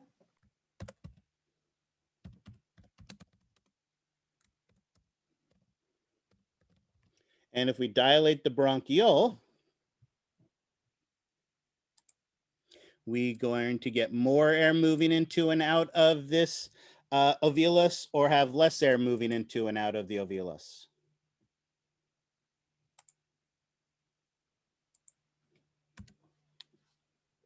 More. Our air So moving. would we be increasing ventilation or decreasing ventilation?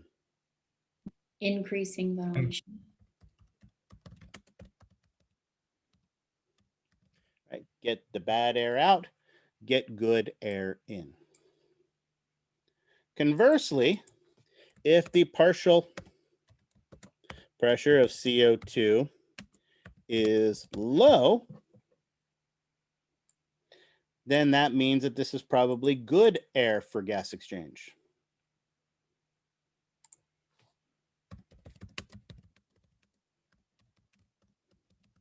And if this is good air for gas exchange, do we want to get rid of this air? Or do we want to keep it in the alveolus? Keep it. Yeah.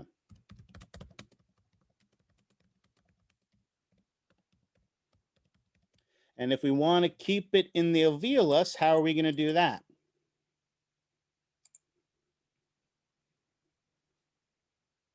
Constriction.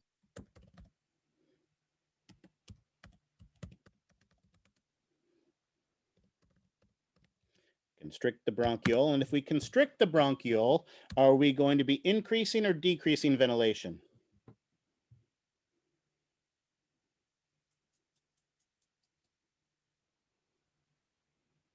Decreasing. There you go. We constrict the airway, keep that decent air in there so that we can have that efficient gas exchange. So notice the same way that rule 1, the partial pressure of oxygen in the alveolus controls the diameter of the arteriole, and this controls perfusion. Notice the partial pressure of CO2 in the alveolus controls the diameter of the terminal bronchiole, and this controls ventilation. Oops, don't need that to be capitalized.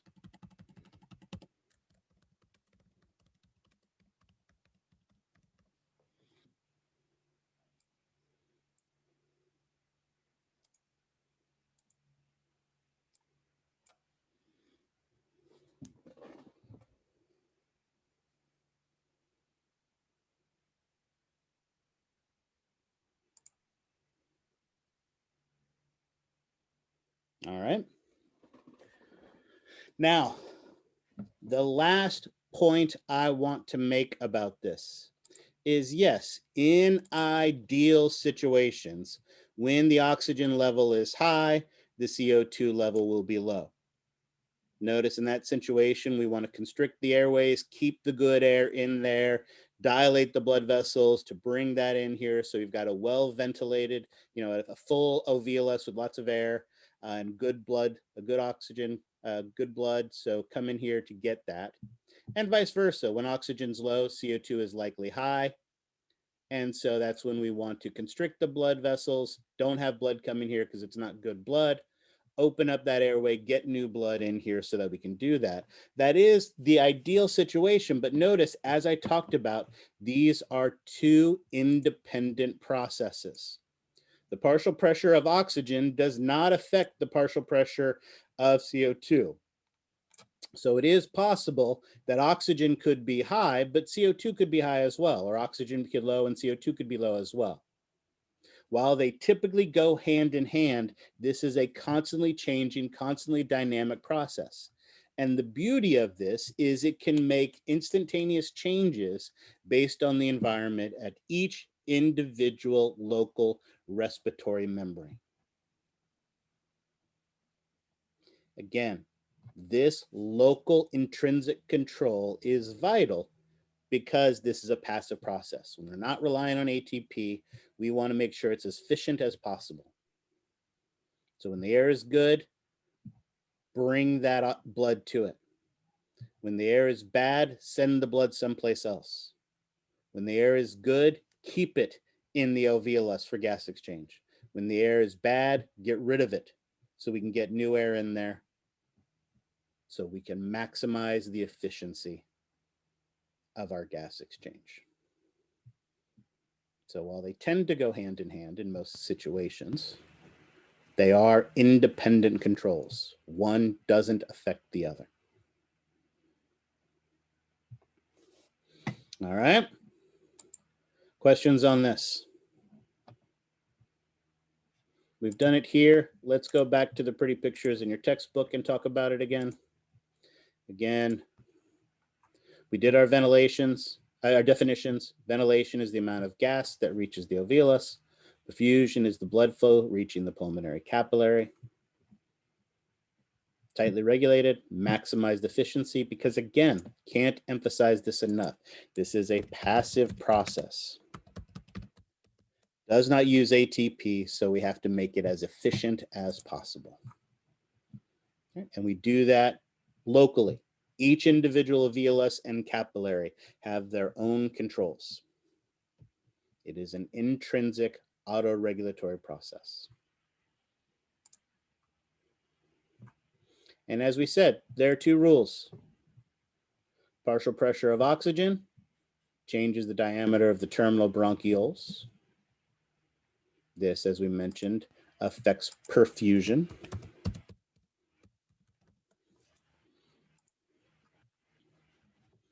Partial pressure of CO2 changes the diameter of the terminal bronchioles, and that affects ventilation.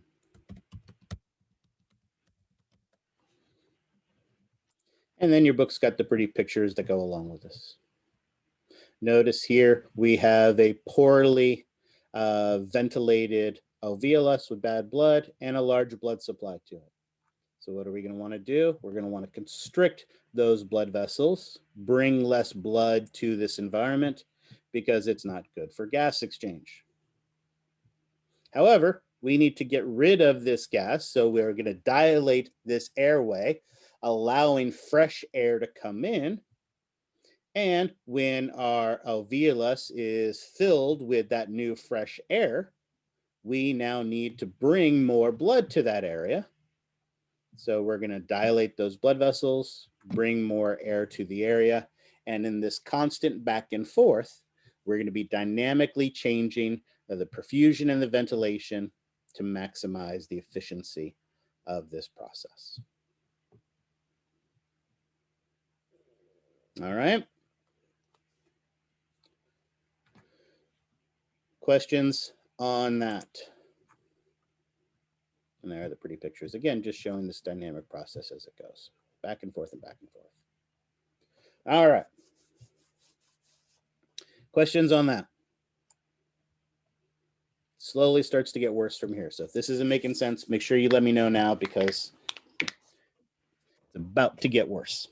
All right, let's start easy first. We now know how to get oxygen and carbon dioxide into and out of the blood at our pulmonary and our systemic capillaries. But what we haven't talked about, we've hinted at, but what we haven't talked about is how these gases are transported in the blood. The good news is for oxygen, it's super easy.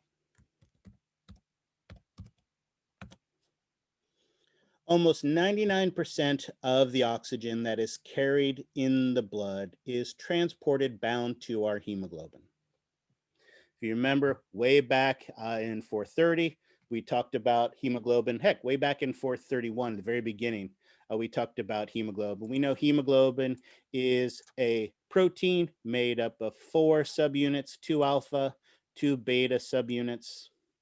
We know at the center of each of these subunits is a heme group. And at the center of each of these heme groups is an iron.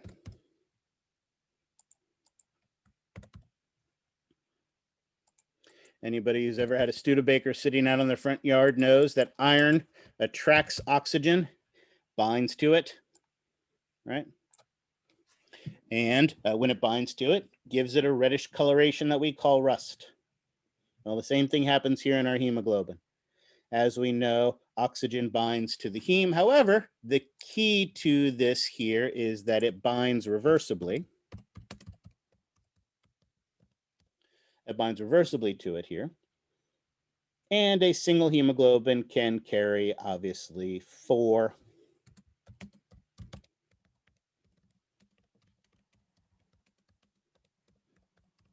oxygen. And anybody remember how many how many hemoglobins there are in a single red blood cell? Millions. Millions, more than millions, about 250 million hemoglobin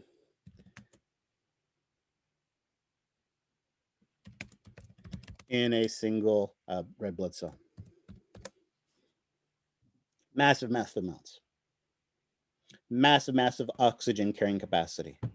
And it is vital because, as you can see, only about a little over 1% of our oxygen is actually, transported. Whoops.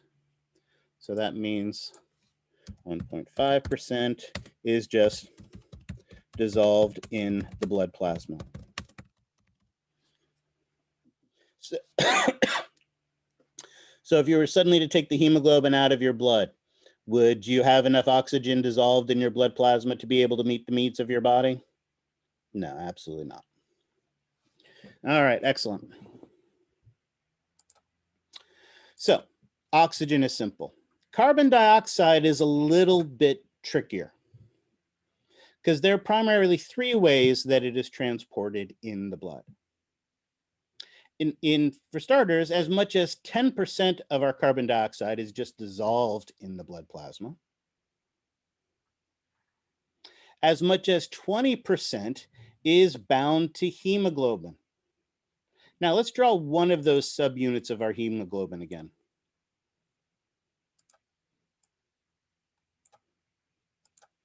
We know that here in the center is where oxygen is going to bind. CO2 actually binds out here. So carbon dioxide and oxygen are not fighting, I should say, for the same binding site. They're not competing for the same place. It's not like musical chairs. One can be there or the other. No, both are capable of binding at the same time. But it's kind of like my couch downstairs. We have a very large couch downstairs that could easily accommodate 4 or 5 people on them. However, if one of my daughters is sitting on the couch, does the other daughter want to sit on that couch as well? No, typically not, right? The one is going to spread out as much as possible to give as little room as possible for the other one. Technically, both can sit there on the same time, but if one is sitting there, the other is less likely to sit there as well. And that's kind of how oxygen and CO2 is. When oxygen is bound, CO2 is less likely to bind to the hemoglobin. When CO2 is bound, oxygen is less likely, but they can both still be there at the same time. All right, and that's what, so they will not compete for the same spot. It can be bound there, and when carbon dioxide binds to it, it forms carboaminohemoglobin, which I'm sure is a term you'll have to spell at some point during the exam. But notice at best that's 30%. So what the heck's happening to the rest of it? Well, it turns out the rest of it dissolves in the blood. I think we talked about this way back in ancient times. There's this mystical, magical quality where when you take carbon dioxide and you mix it with water, you get an acid, right? But now we can be a little more specific on this. More specifically, when we put this together, you form carbonic acid.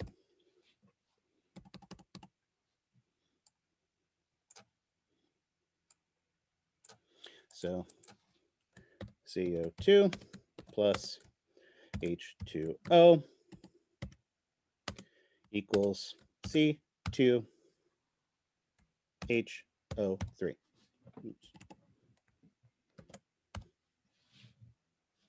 Carbonic acid. Carbonic acid is, of course, an acid. And as we know, acids, oops, I did that wrong. Sorry. H2CO3.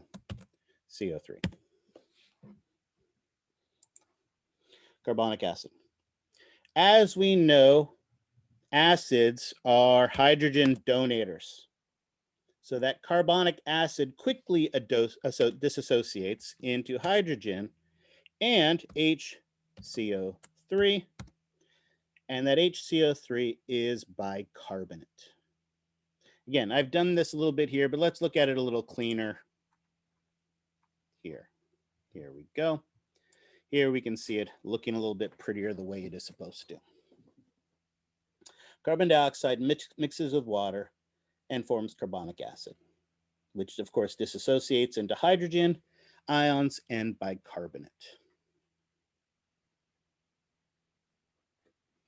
This carbon dioxide plays a very important role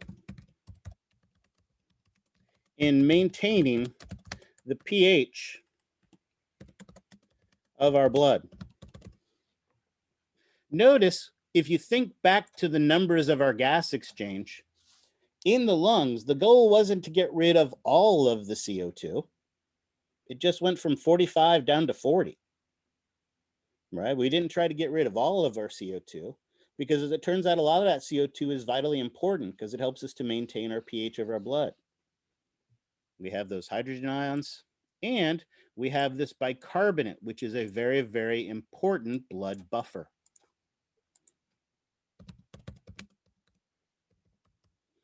When there are more hydrogen ions present in the blood, then that will drive the chemical reaction in this direction, producing more CO2, and our breathing rate goes up faster. Right? Think about it. That's what happens when we exercise. We're producing more hydrogen ions, hydrogen ions. The bicarbonate picks up those hydrogen ions, makes more carbon dioxide, which we breathe out. So our respiration rate increases.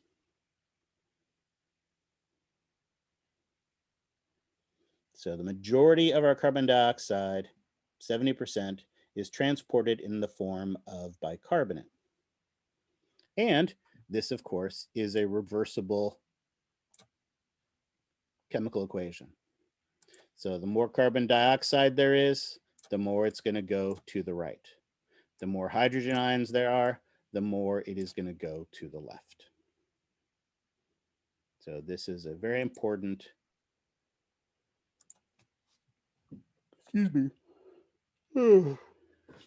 chemical reaction that we need to understand the function of. Now, like all chemical reactions that take place, they are facilitated, they're sped up by enzymes. And in particular, the enzyme here is carbonic anhydrase. Carbonic anhydrase, again, can facilitate this chemical reaction in both directions. Of course, we would need a convenient place to put it. And so luckily enough, this carbonic anhydrase is actually found inside of the red blood cells.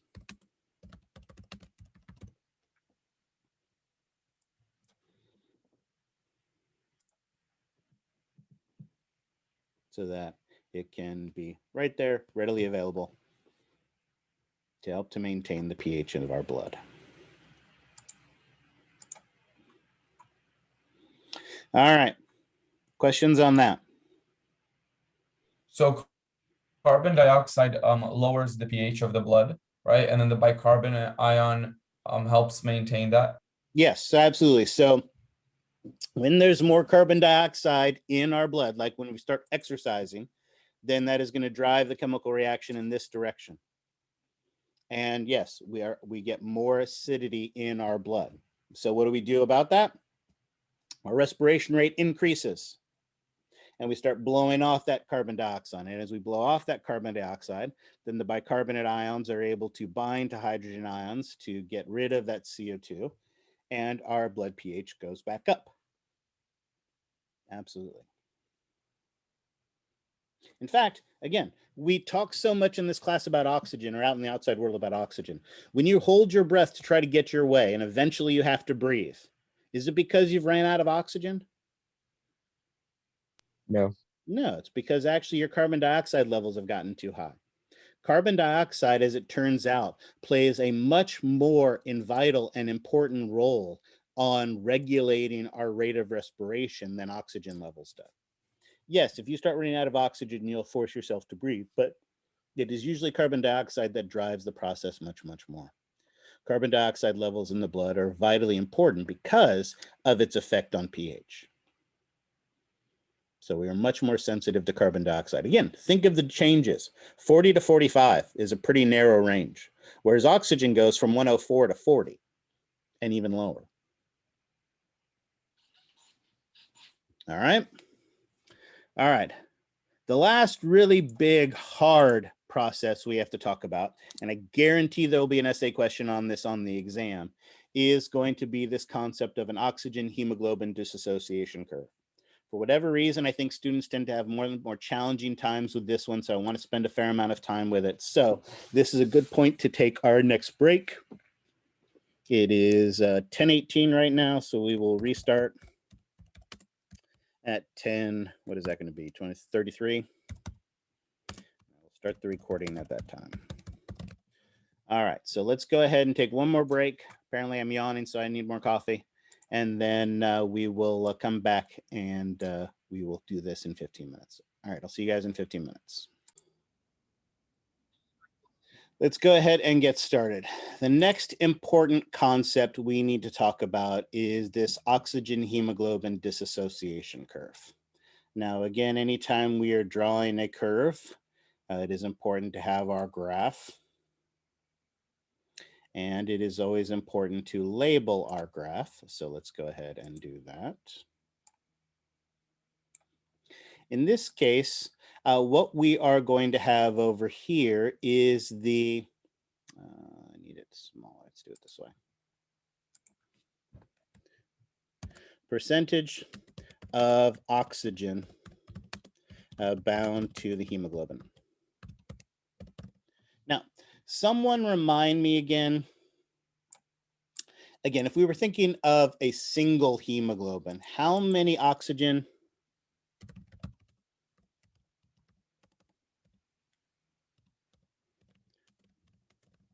combined, how many oxygen again? 4. 4 oxygen. Excellent. So theoretically, if a single hemoglobin had 4 oxygens bound to it, what percentage would that be? Percent. How much? If a hemoglobin had 4 oxygens bound to it, what percentage would that be, right? Correct. 100%. Yeah, exactly. So that would be 100%. So if it had 4 bound to it, it would have 100%. If it had no oxygens bound to it, what would that be? 0%. 0%. Excellent. And then, of course, if it had 2 bound to it, how many would that be? 50. 50%. You guys are getting how this game is played. If it had 1 bound to it, what would it be? 25. 25%. And of course, if it had 3 bound to it, it would then be 75%. I don't think my numbers here quite lined up properly, but close enough probably for what we need. This will work. Excellent. So obviously on the one side, we care about how much oxygen is bound to a hemoglobin. Now, the important thing to remember is the primary factor that determines how much oxygen binds to a hemoglobin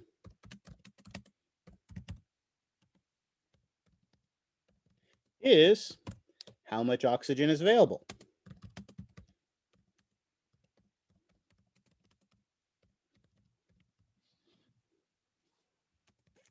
In the plasma. And of course, if it's in the plasma, then we also know because plasma interchanges with the interstitial fluid. We know that it's there as well. Excellent. Do we have a way of measuring how much oxygen is present in the blood plasma?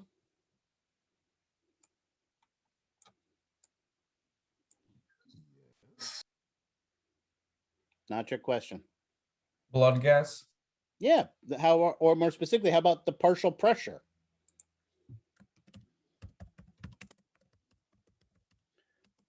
Of oxygen in the blood plasma. Right? That's something we can absolutely positively measure. Right? We know that obviously the low end of that is going to be a partial pressure of 0, right? Millimeters of mercury. And actually, let's just do it this way. 0. I will remind us down here that our measurement is millimeters of mercury. Excellent. What location in your body has the highest partial pressure of oxygen in it?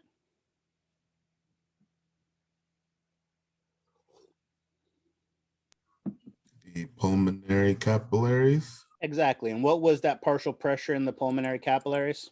104. There you go. So there you go. That's kind of our range, our biological range for what these values might be. All right, so the partial pressure of oxygen in the blood is going to be somewhere between 0 and 104. And the amount of oxygen bound to the hemoglobin is going to be somewhere between 0 and 100. Now, let's start easy. If there is no oxygen available in the blood plasma, guess what the percentage of oxygen bound to the hemoglobin would be? 0%. There you go. So we can put a nice big fat dot right there. That's pretty simple and straightforward. All right, makes sense. Yes? Excellent. At the lungs, where the partial pressure is 104, how many oxygen do you believe are going to be bound to the hemoglobin there? 4. Yeah, 4. It's going to actually be just the teeniest bit below. It's something like, 98.5% or something like that. But for all intents and purposes, and we'll just say it this way, almost 100. But practically 100. Excellent. So we have the two extremes. And we have that. And again, we have 2 points on the graph. So usually when we have 2 points on a graph, what can we do? Draw a line.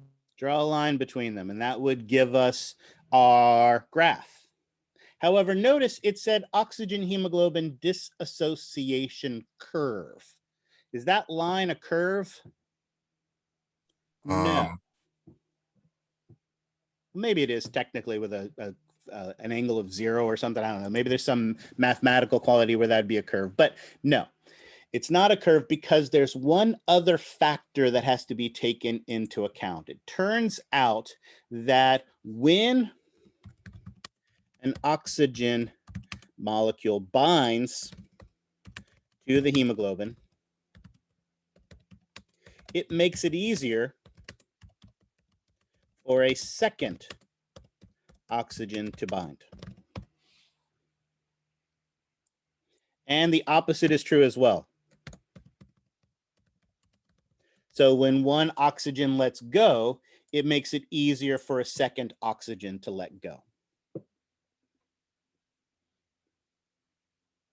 So as a result of this, and again, you guys appreciate and understand how horrible my drawing skills are, but essentially what ends up happening is we get this curve that forms that's going to look a little something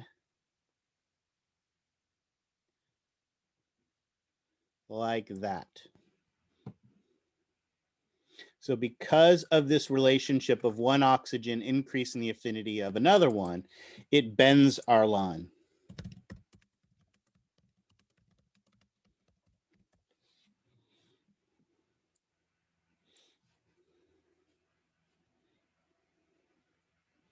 All right. So that right there is our oxygen hemoglobin disassociation curve.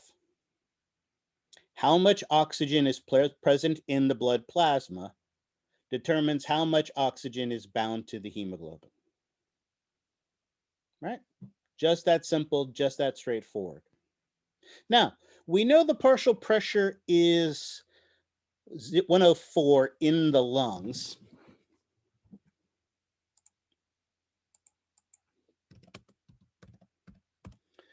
Did we learn any other important partial pressures we had to memorize? What was CO2. what was the other partial pressure of oxygen we learned that was a number we had to memorize? And left side of the heart. Okay, in the left side of the heart, which of course came from the tissues that were at rest. And at rest, what was the partial pressure of oxygen? 100. What was it? 100. Okay, it was 100 in the left atrium, but after internal gas exchange, and 40. on its way 40. 40. So in a tissue at rest, the partial pressure of oxygen is about 40. And on our graph, it turns out that that spot is right about here. Oops, let's not use red for that. Okay. Notice if we connect our dots for this, so let's use brown, let's use a thin line so we can see that. Notice if we take this line up and then come across, notice when our hemoglobin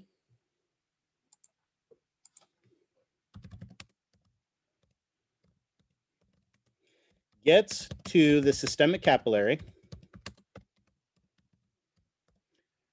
where the partial pressure is 40, what is it going to do?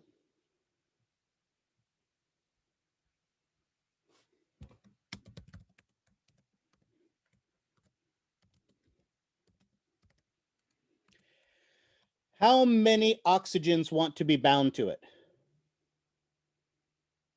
So it should dissociate, right? Right. So how many oxygens should be bound to it? To the hemoglobin, each Yeah. hemoglobin, 4. Well, but when we get here, how many want to be bound? 3. See, only 3 want to be bound, but you're right. Remember, this came from the lungs.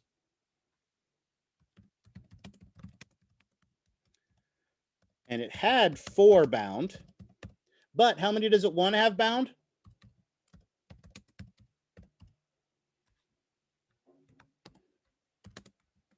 How many does it want to have bound when it's at a partial pressure of 40? 3. 3 bound. So how is it going to resolve that? It will lose one. Yeah, it releases 1 oxygen to the plasma, and guess where it goes from the plasma? Goes to the tissue.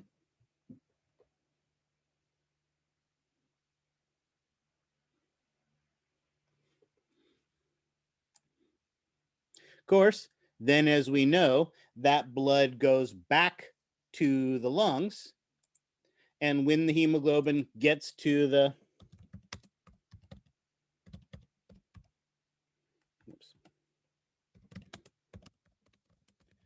pulmonary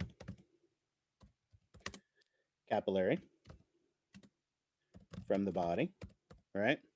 It has 3 oxygen bound. How many does it want?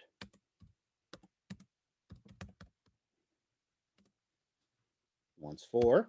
So what happens? It gets another. Gains an oxygen, right? And it loads back up. And then it goes back to resting tissue and it gives 1. And then it comes back to the lungs and it gets 1. And then it goes back to the resting tissue and it gives 1. And then it goes back to the lungs and it gets 1. And that's all fine and dandy while your blood is going back and forth to your legs right now. But what if instead it were to go to your brain, which is furiously working right now, or your right hand, which is furiously writing right now? When tissue is active, remember we said it's using more oxygen. So the partial pressure, for instance, of a tissue at rest could be 17 millimeters of mercury. So now that same hemoglobin coming from the lungs with the 4,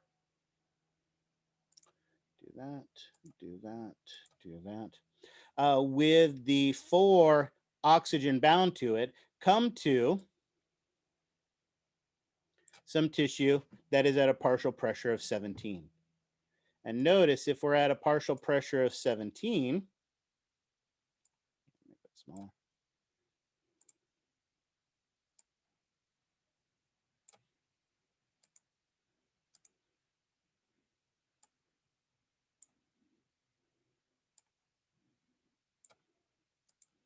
So let's write the rule again. So comes from lungs with 4 bound.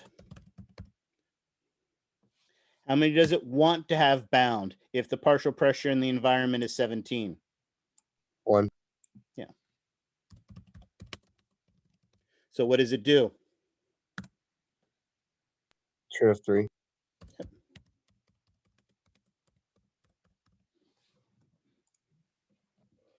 Notice the beauty of this system. Blood is going to every single part of your body. But each part of your body is only getting oxygen based on its needs. The blood going to your legs, where your legs are at rest, they're only getting 1 oxygen because they're not doing a whole heck of a lot. The ones going to your hands that are typing or writing or tweeting or whatever it is that you're doing right now, they're super active. They've got a lower oxygen carrying capacity. They have less oxygen in it because they've been using more of it, and the blood gives them more oxygen. The beauty of this curve is that the tissues get the amount of oxygen they need based on demand, right? The less oxygen in the environment, the more oxygen we give it.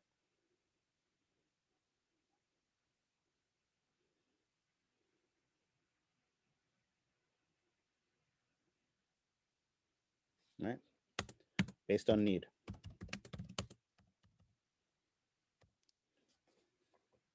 And again, basically based on how active they are. More active tissue gets more oxygen.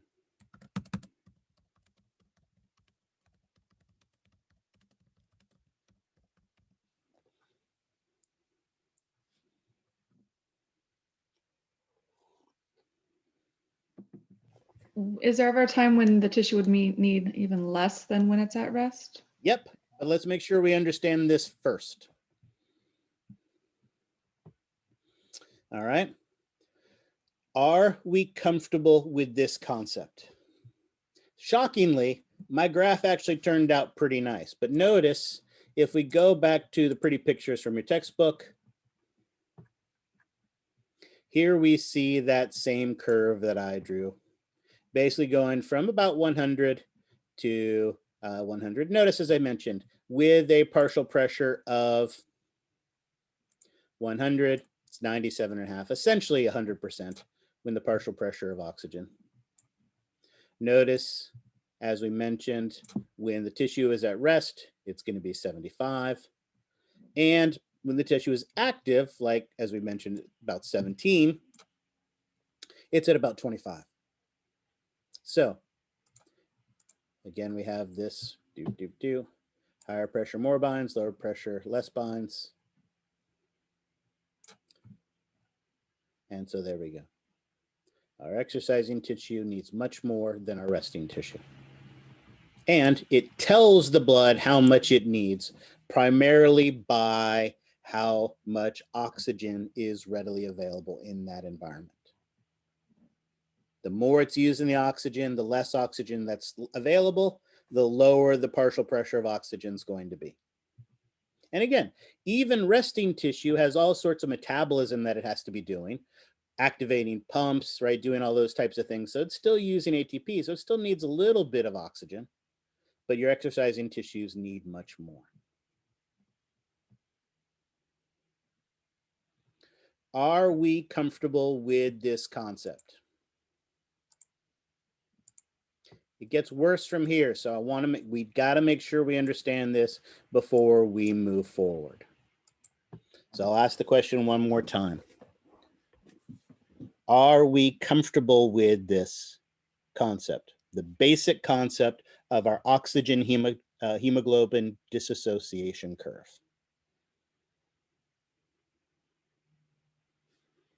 All right, silence means that we understand it, Dr. Slutsky. Hammer us. So let's do that.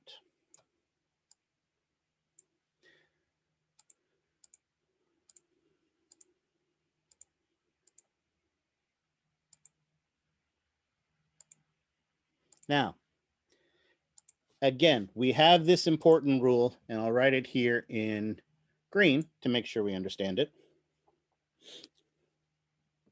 Less oxygen in an environment means more activity, right? And so obviously the less oxygen that we have in that area, the more activity, more oxygen the tissue needs, right? Not a new rule. We've just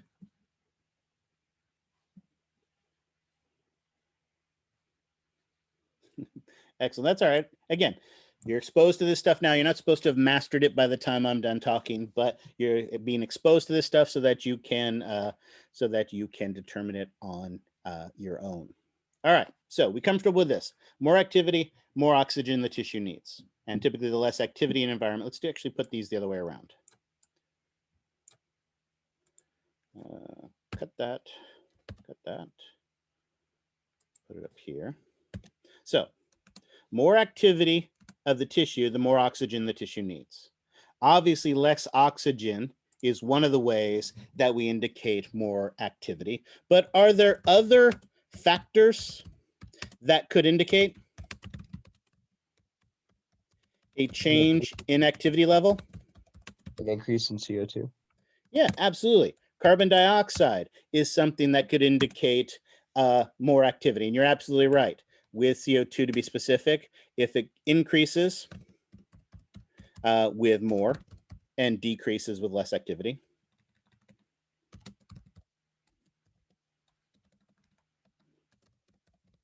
What else?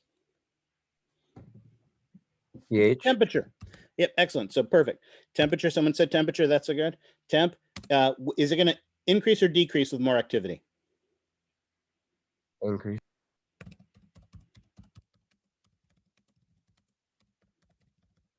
Someone mentioned pH. Nope, I did that backwards. pH. Does pH increase or decrease with more activity? Increases with more activity. Increases with more activity? No, drops. Yeah, it gets more acidic, right? I meant the other thing. Well, here, hold on. We'll do that in a second. So pH, you are right, decreases with more activity. And so that is kind of the opposite of the other two. But remember, it gets more acidic. Remember what pH actually means. pH is an indicator of the concentration of hydrogen ions, right? And when we're active, does the amount of hydrogen ions increase or decrease?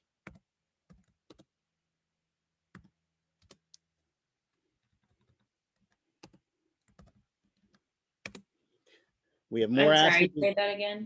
So when we have more acid, does hydrogen ions levels increase or decrease?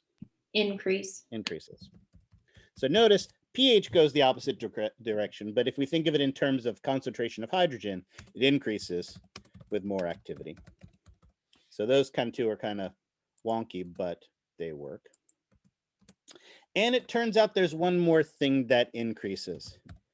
Metabolic wastes increase with more activity. So notice there are all these other factors that could influence or that could, let me rephrase that. There are all these other factors that could indicate that a tissue is more active. Now, as we mentioned, if a tissue is more active,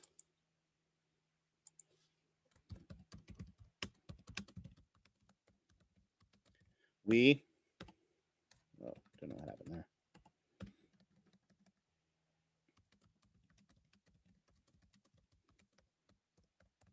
When the tissue is more active, we want to give it more oxygen. All right. So let's say, for instance, we have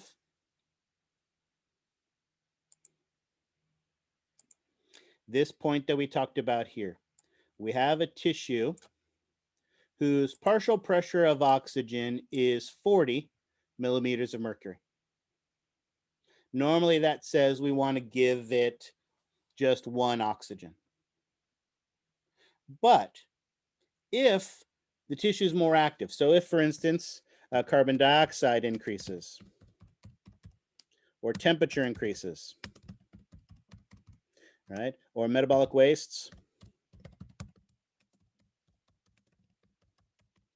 or our pH decreases. If any of those things happen, we would want to give our tissue more oxygen. And if we gave it more oxygen, what would happen to this dot? Would it go up? Would it go down? What would happen if we wanted to give more oxygen? It would go down. It would go down. Notice what would happen is that this dot would go down.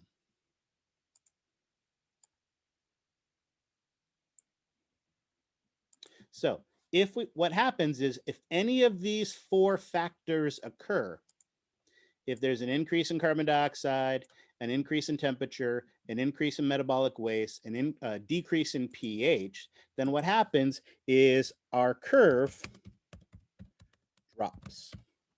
Now, there's something interesting that happens when our curve drops.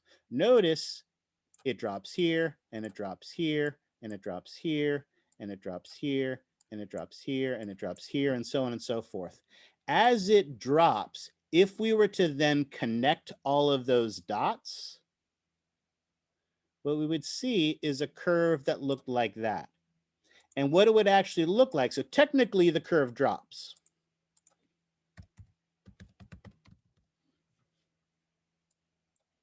But what it looks like is that the curve shifted to the right.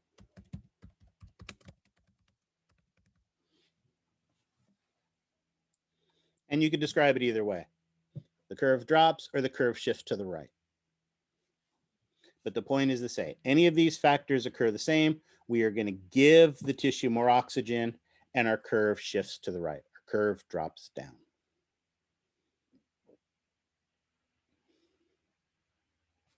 And not surprisingly, it works the other way as well. Whoops. I want that to stay blue.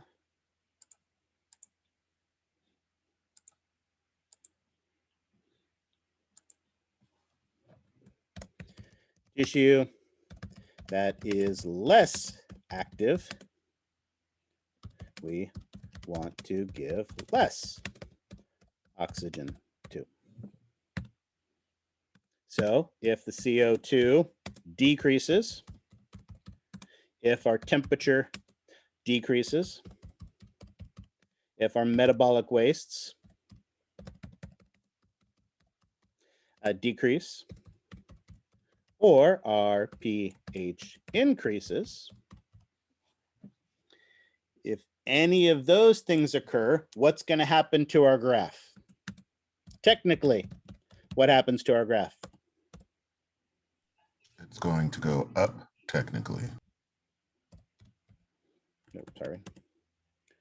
Curve raises. So this point becomes here, this point becomes here, this point becomes here, this point becomes here, this point becomes here. And when we put all those points together, while technically the curve rises, what does it look like? Shift left.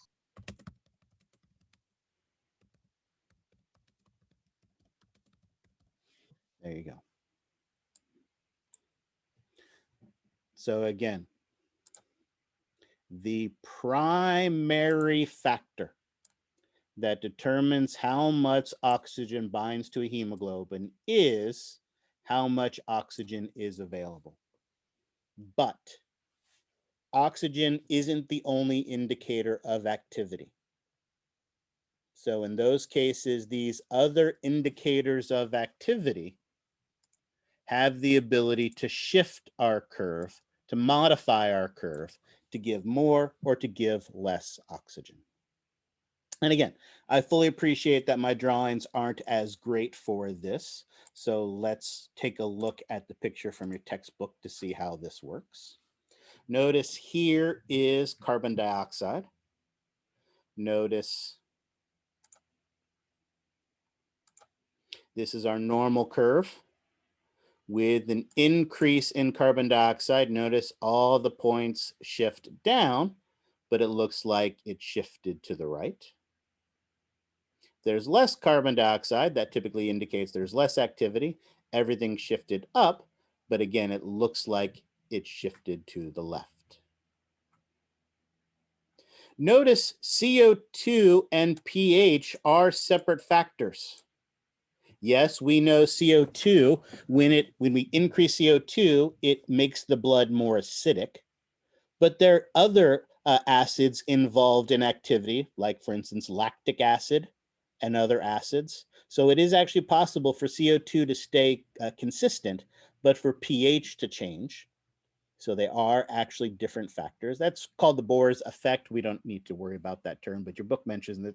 And again, it's not the same thing as Bohr's law, different. But again, Bohr is another one of those physics horrors. Temperature.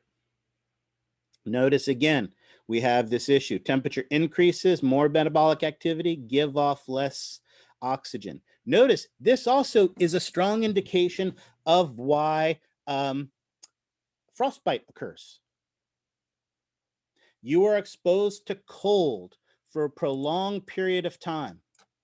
Remember, as we learned way back when we talked about the integumentary system, when we get cold, our superficial blood vessels constrict, bringing less blood to the tips of our fingers, to the tip of our nose, to our ears. So those parts of your body are getting less warmth. The cells are getting colder. And notice also, as the cells get colder, the little bit of blood that is going there doesn't want to give off its oxygen. So not only are those tissues not getting a lot of warmth, but they're also not getting oxygen. So what happens to the tip of your nose and your ears and your toes when you're exposed to the cold for the prolonged period of time? Those cells die, become necrotic, right? That frostbite occurs because of it. All right, so now we see why that happens. It isn't just about the lack of blood flow. Blood flow does go down, temperature does go down, but also the oxygen that those cells get goes down as well. There are a lot of metabolic wastes that can affect this as well. One of the big ones, because it happens to be a metabolic waste associated with red blood cells, is biphosphoglycerate, also known as BPG. So this is actually a metabolic waste in red blood cells.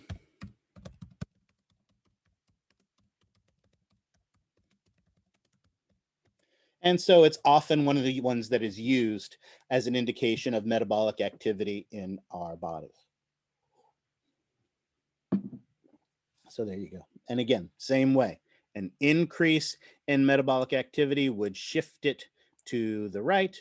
A decrease in metabolic wastes would shift it to the left. So there you go. We have our primary curve, what it indicates and what it means. And we know 4 factors that can modify that curve, shift that curve. And again, I guarantee you there's going to be an essay question on this on the exam.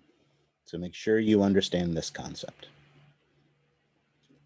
All right, and really it's 2 concepts, the primary curve and then how we modify the curve. So as long as you understand those 2 concepts, you'll have no problem describing this for the exam. Now, normally, and in class, you would be drawing this curve. Clearly, you're not going to be drawing the curves on this, but you will need to explain it and describe what's happening and why these curves are significant and how they change. All right. Questions on that? All right, excellent. That is our oxygen hemoglobin disassociation form. There you go. We did that.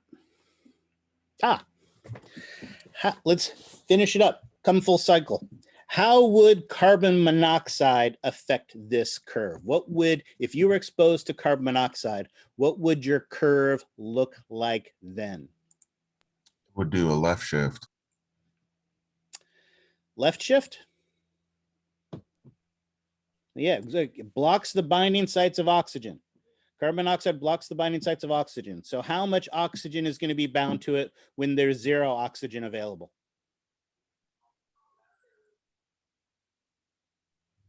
Well, if it blocks it, then none. None. How much when 10 partial pressure of oxygen is available?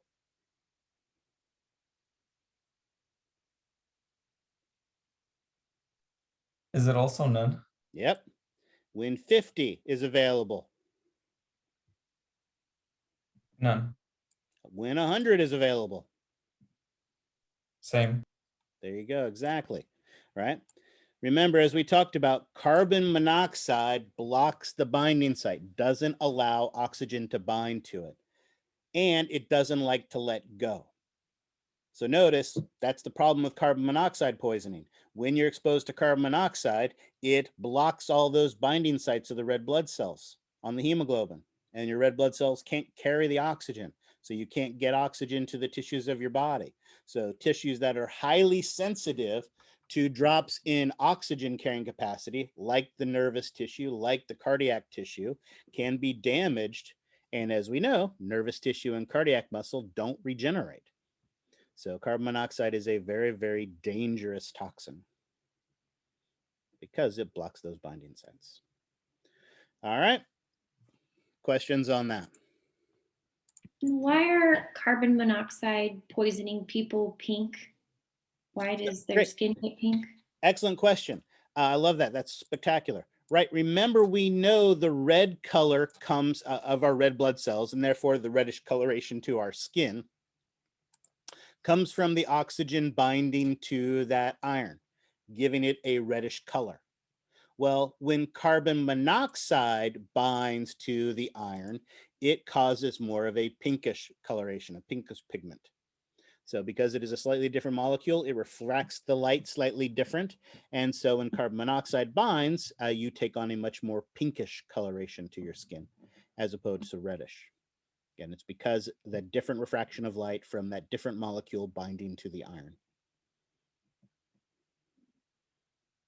Awesome question. Any others?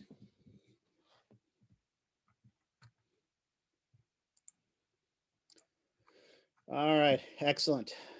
Your book's got these great illustrations that do a nice job of basically overview of everything that we've talked about from the transport. Notice here in the internal gas exchange, again, CO2 is coming from the tissues, coming from the interstitial fluid into the blood. Some of it is dissolving into the blood. Some of it is binding to the hemoglobin. But notice most of it is being converted into bicarbonate and hydrogen ions. This can happen with or without the enzyme. Obviously, it's faster and easier and more efficient with the enzyme. So it is, and again, remember that enzyme is found in the red blood cells. Oxygen, on the other hand, like we said, only about 1% is dissolved in the plasma. Most of it is bound to the hemoglobin, and now thanks to that oxygen hemoglobin disassociation curve, we know that that hemoglobin lets off the oxygen and it diffuses to the tissues. The opposite happens in the lungs. In the lungs, oxygen comes in and loads up, oh, that didn't work, and loads up onto the hemoglobin, filling them to capacity. A little bit dissolves in the blood. The CO2 that's dissolved leaves. The CO2 bound to the hemoglobin, as the oxygen binds to it, it's more likely to kick that carbon dioxide off, so it's going to leave. And again, both the slow and the fast with the enzyme conversion of the bicarbonate and hydrogen ions back into carbon dioxide and water allows the gas to expel into the alveoli and leave. So again, no new information here, just a nice review of everything that we've talked about for that. All right. Last thing we need to talk about for today is now how we control breathing. Controlling breathing is obviously a vitally important process. And so not surprisingly, there isn't just one cell that is responsible for that. We have several clusters of cells. And of course, when you have a cluster of cell bodies in the central nervous system, what do we call a cluster of cell bodies in the central nervous system? Anybody remember that term? Ganglia? Medulla. Ganglia is what we call it when it is in the peripheral nervous system. Anybody remember what we call a cluster of cell bodies? It's either the gray matter or it was nucleus, right? So we have those nuclei, plural, that are going to be involved. And there's basically 3 nuclei involved. These 3 respiratory centers that are going to control our rate of respiration. The first pair are in the medulla. In the medulla oblongata, we have a cluster of 2 nuclei, the dorsal respiratory group and the ventral respiratory group. And as the name would indicate, dorsal is the posterior one, ventral is the anterior one. But notice also the pons has a respiratory center as well that contains a couple, respiratory centers here, a couple nuclei here as well that help us to control our rate of respiration. Now, we could honestly spend the rest of the semester talking about the control of this. So we're going to do this in a very superficial manner, but we want to have a basic understanding of how this works. Let's start first in those 2 areas of the medulla. The first is, as I mentioned, the dorsal respiratory groups. This gets a tremendous amount of peripheral input. And primarily, what are the types of things did you think we're going to be monitoring to determine our rate of respiration? CO2 levels. CO2 levels, what else? Oxygen levels. Oxygen levels. And what's the other one? These are the big 3, CO2, oxygen, and give you a hint, it relates to CO2, but is separate from it. Hydrogen or pH? pH, exactly. These are the big 3. Of course, to measure those, we need some type of chemoreceptors in the blood. And anybody remember where these are primarily located?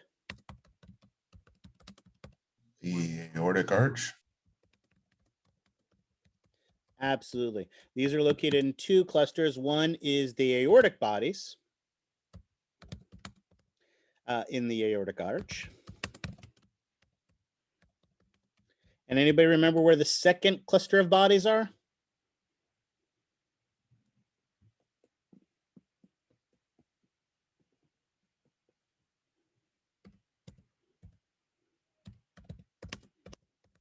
Carotid bodies, remember, located where our common carotid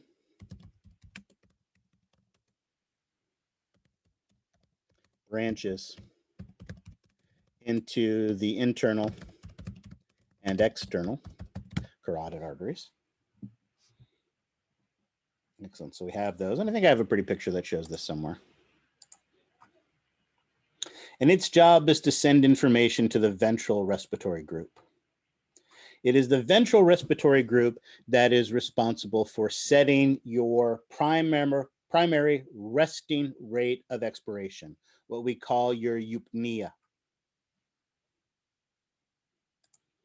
Eupnea is your normal respiratory breathing, about a 2-second inhalation followed by a 3-second exhalation, meaning 5 seconds for a respiratory cycle.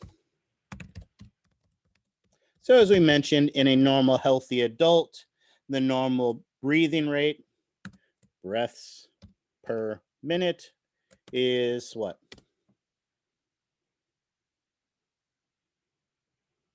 60 divided by 5.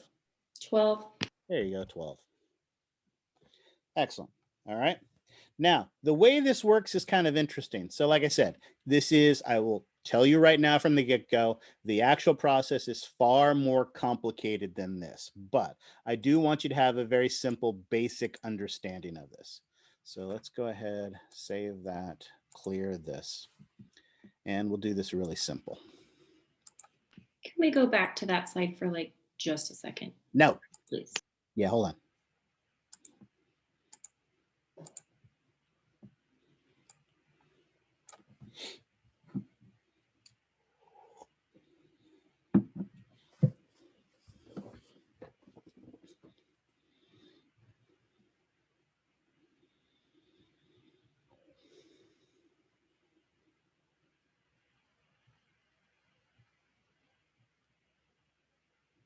And again, I'll remind you that all these slides are on Canvas, so you do have access to them that way, remember, as well. Did you get what you needed? Yes, thank you. Excellent.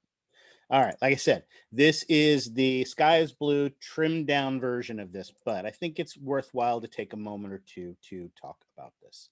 So let's do this. Starting first with, where should I do this? Let's do this here. This is our Inspiratory Center.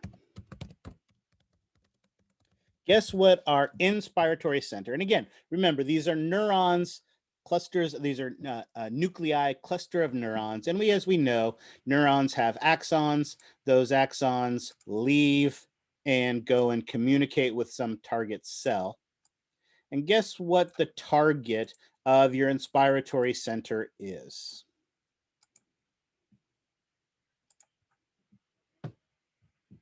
The lungs.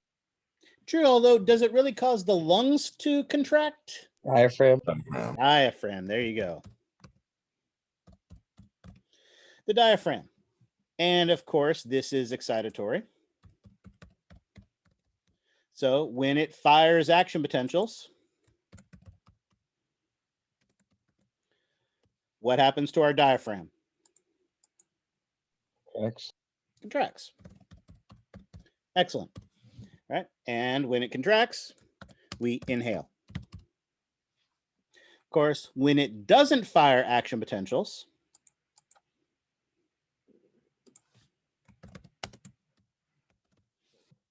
what happens to our diaphragm? Relax. Relaxes. And thanks to the elasticity and compliance of the lungs and the thoracic cavity and the muscles, the size decreases, volume decreases, pressure increases, and we exhale. Perfect. So when it fires action potentials, we breathe in. When it's not firing action potentials, we relax. That makes sense? We also have an expiratory center.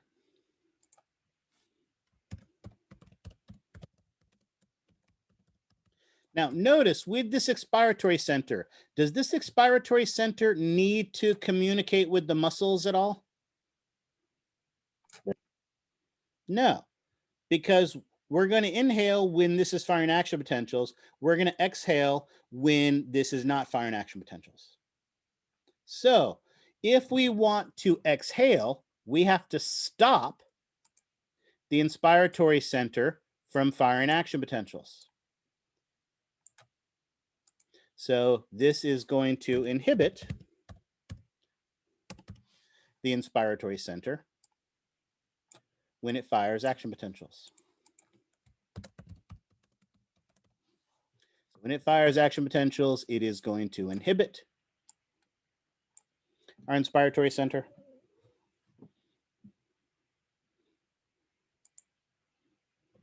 It will inhibit the inspiratory center. You with me so far? I think this is all hopefully pretty simple and straightforward. But there is one more connection we need to look at here. This inspiratory center communicates with the diaphragm, and when it fires action potentials, it excites. But it turns out it also communicates with the expiratory center. And when it fires action potentials, it turns out it inhibits the expiratory center. This type of relationship between these two nuclei is what we call a reciprocal inhibition. So our two ventral groups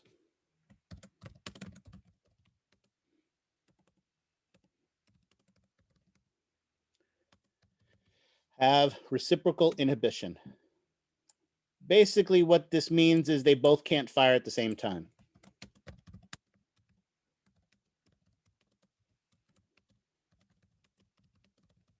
One has to fire and then the other fires. But how would that work? If my expiratory center was firing action potentials, it would inhibit my inspiratory center and it would never be able to start. That's not a cycle. And as it turns out, the reason for that is there is two other important rules with this type of reciprocal inhibition. The first is that the centers habituate. What does it mean to habituate?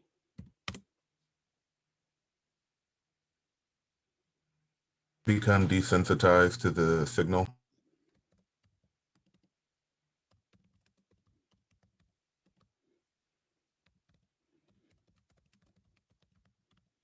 Absolutely. I love that. That is a perfect description of that, right? Again, when you first have a baby, that baby's in the crib and it just whimpers a little bit and it instantly has your attention. You're there hovering over it, making sure it's okay. Now, the girls are screaming, yelling at each other. There's a huge noise. I hear tumbling down the stairs. Do I even bother getting up from my computer to go see what's going on? Nah, couldn't care less. Barely even aware that it's happening, right? I've become desensitized to the signal. And that's what happens here.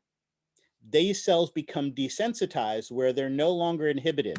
And once habituated, the cells, what we call rebound. And what this rebound means, they go from being negative, being inhibited, to being positive.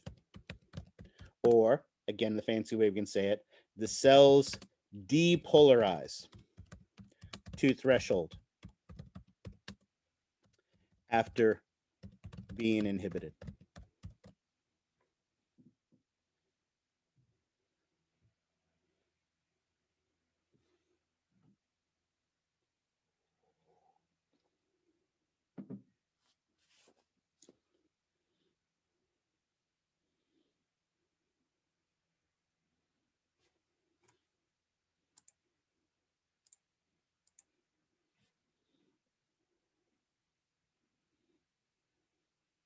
So let's see how this cycle would work.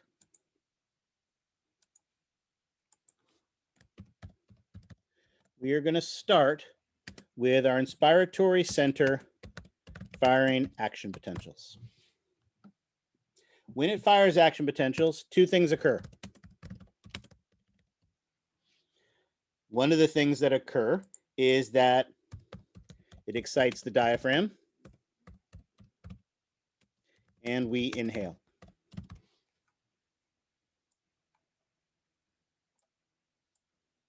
The second thing that occurs is that our inspiratory center inhibits the expiratory center. And so our expiratory center is inhibited. Does not fire action potentials, right? And it is silent. And that goes on for, like we said, about 2 seconds. But then what happens is that our expiratory center habituates to the inhibition, or to, let's say it this way, to the inspiratory center, and it stops being inhibited. Oops. Stops being inhibited. When it stops being inhibited, it is going to rebound. And remember, when it rebounds, it is actually going to depolarize and fires action potentials. So now it is firing action potentials. And when it fires action potentials, it inhibits the inspiratory center. And when it inhibits the inspiratory center, it stops firing action potentials. And when it stops firing the action potentials, diaphragm relaxes. And when the diaphragm relaxes, we exhale.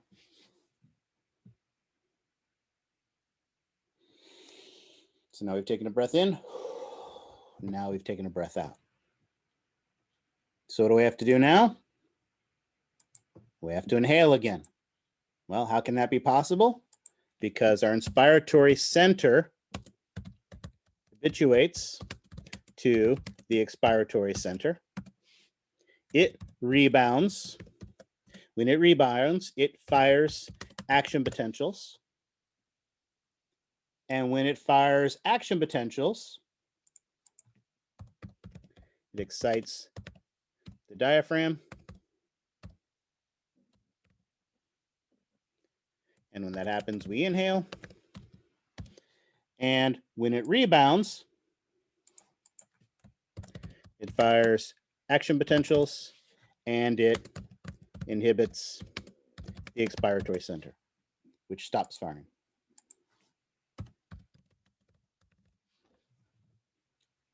And then it habituates and fires and stops the inspiratory, and we exhale.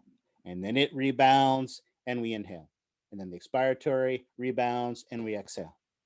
And in this oscillating circuit, that's basically what we have here is an oscillating circuit, right? This reciprocal inhibition, one fires and then the other, one fires and then the other, one fires and then the other. And in this fashion, back and forth, we inhale and exhale. And again, the key to remember with this is this sets the normal resting breath. All right. Our eupnea. But remember, as we talked about,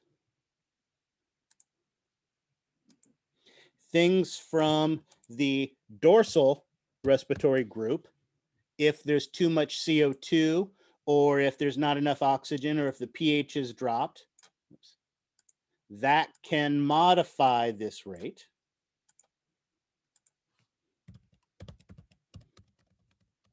So that we can, again, adjust appropriately to maintain the proper pH, the proper oxygen, and the proper rate of breathing to meet the needs of the body.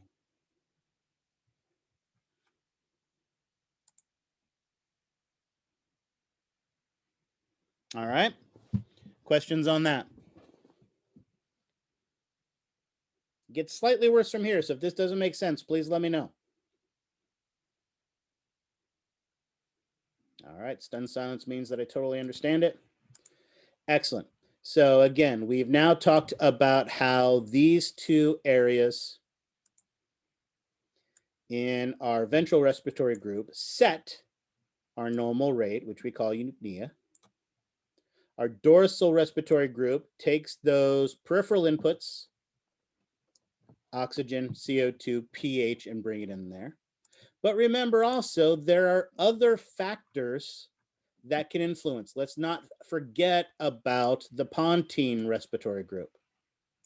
In the pons, The pond has a cluster of nuclei that can modify it based on other things. Some of those are going, it fine tunes the respiratory rhythm. Some of these modifications can be based on activity, right? When you're laying in bed next to your loved one, you can tell when there's that change of the respiration rate, where they've fallen asleep, which means it's okay to sneak out of bed to go play Xbox, right? You are going to change your breathing rate when you exercise, when you're angry, when you're sad, when you're speaking, right? These are all ways that we can change it. Emotions, right? Pain, right? And of course, let's not forget about volition. What do I mean when I say volition?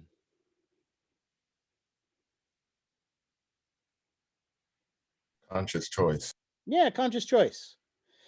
Take one big inhalation and hold it. Right? Take 3 rapid breaths. Right? Do you have the ability to voluntarily control the movement of air into and out of your lungs to an extent? Right? Again, you can't hold your breath forever, but we do have some volition, some conscious control. So those are all things that come through the pontine respiratory group, kind of the top-down stuff, emotions, physical activities, all of those types of things that can affect and influence it as well. Now, as we said, all of these areas are primarily looking at the big 3. Partial pressure of carbon dioxide, partial pressure of oxygen, and pH. And let's think about these. When the partial pressure of carbon dioxide increases, what happens to our respiration rate? Goes up. When the partial pressure of oxygen increases, what happens to rate? Decreases. Decreases. And of course, the opposite of all of these are true. And when the pH increases, what happens to the rate then? Increases. Increases? Or decreases. Sorry, I always Decreases. Yep. Yeah, I know. No, it's tricky because pH and concentration of hydrogen ions mean the same thing, but they move in different directions. When the amount of hydrogen ions increases, it gets more acidic, right? So if you think of it in terms of when acid increases, the rate increases. But pH is that weird, wonky inverse thing because, again, chemistry stupid. So when acid goes up, pH goes down. Why? Because chemistry stupid. That's exactly why. Excellent. So we know how that works. And as we've also indicated, and hopefully you figured out from your home lab, which of these is the most important factor?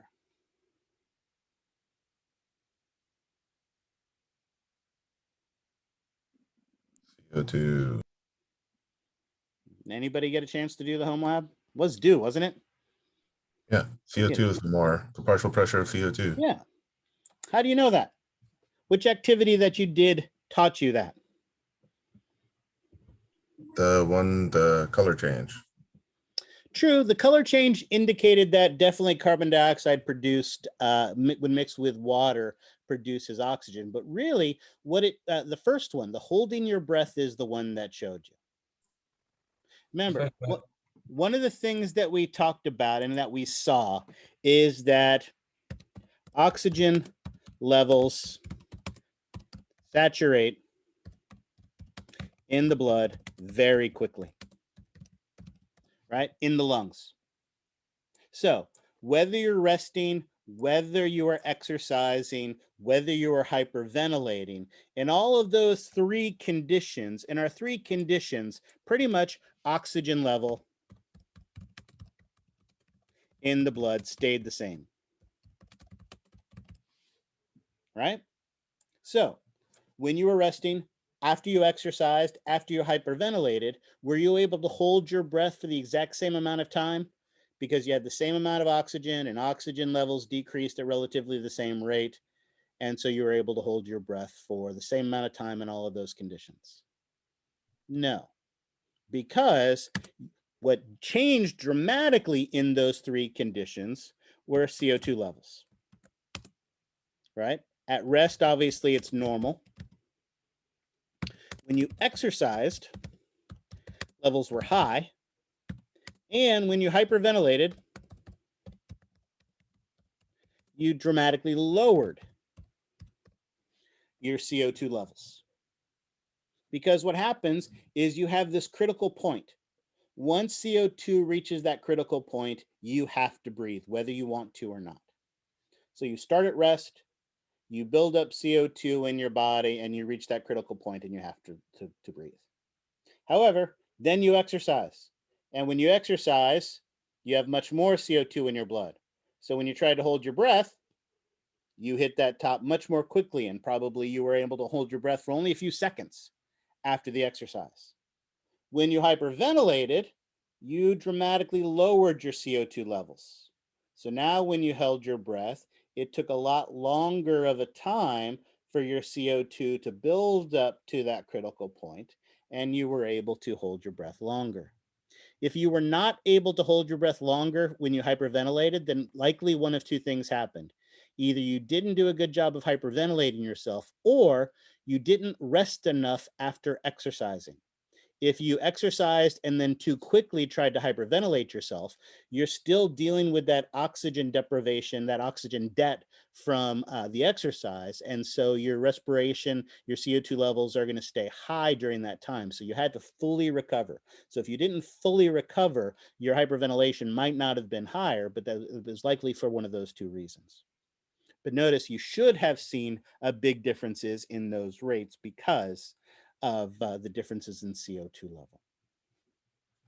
All right, which, like I said, yes, go ahead. Could that have caused, like, because during my first resting, I I timed myself during resting for the first time, and it was like 2 minutes and 4 seconds. But then the third trial, it was like 1 minute and like 10 seconds or something like that. Is that because I didn't rest long enough between Possibly, each time? yeah, and that could be the case as well. Yes, yeah, you need to fully recover in between activities for all of them, even when you're the very first time just trying to hold your breath. Exactly. Yep. So again, it is important of these activities to rest in between so that you're always starting from the same point.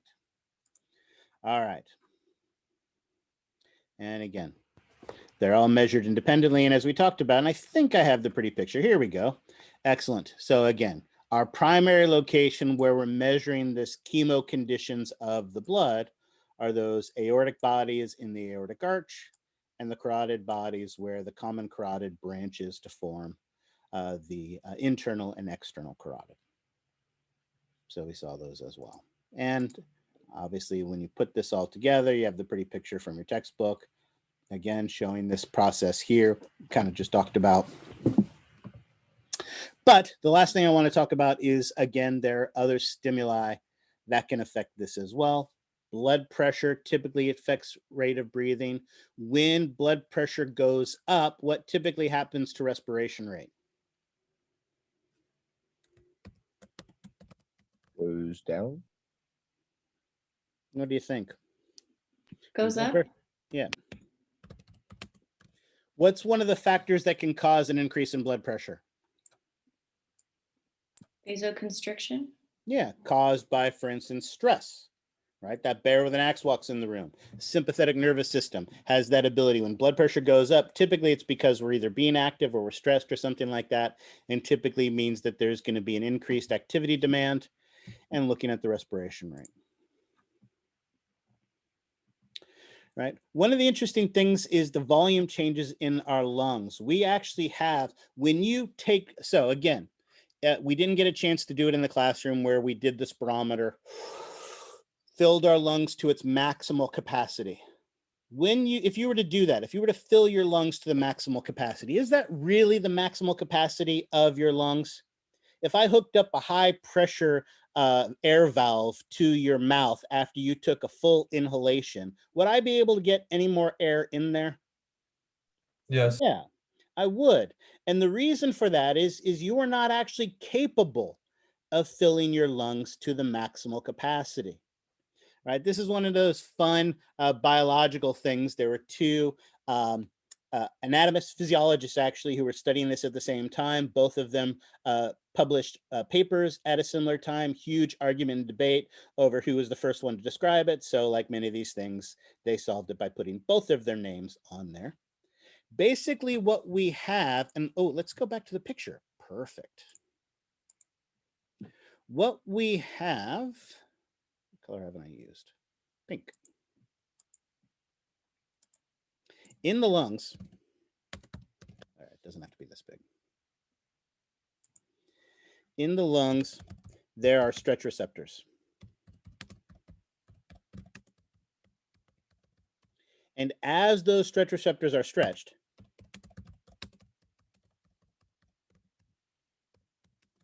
they send an inhibition to the inspiratory center. So what happens is the more your lungs fill up with air, the stronger the signal it sends to the inspiratory center to stop the inspiratory center from firing. And if it can't fire, the diaphragm can't contract. Your other accessory muscles can't contract. And in that fashion, we can stop ourselves from being able to fully inflate the lungs. And why wouldn't you want to fully inflate your lungs? What happens when you fully inflate a balloon?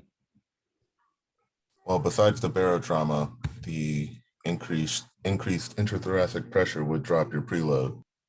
True, there is the problem with that. The pressure could affect your ability to, to get blood to and from. And again, if you overfill a balloon or you fill a balloon to its capacity, it's much more likely to be damaged. It's much more likely to break. All right. So it can be a major issue that way. So it's a protective reflex, basically, to stop you from being able to overinflate your lungs and cause damage. Obviously, dust particles, you inhale that chicken soup, right? Those things can cause that coughing. Obviously, we talked about that type of thing. Physical sensations, like we talked about, if your body gets cold, what happens to your respiration rate?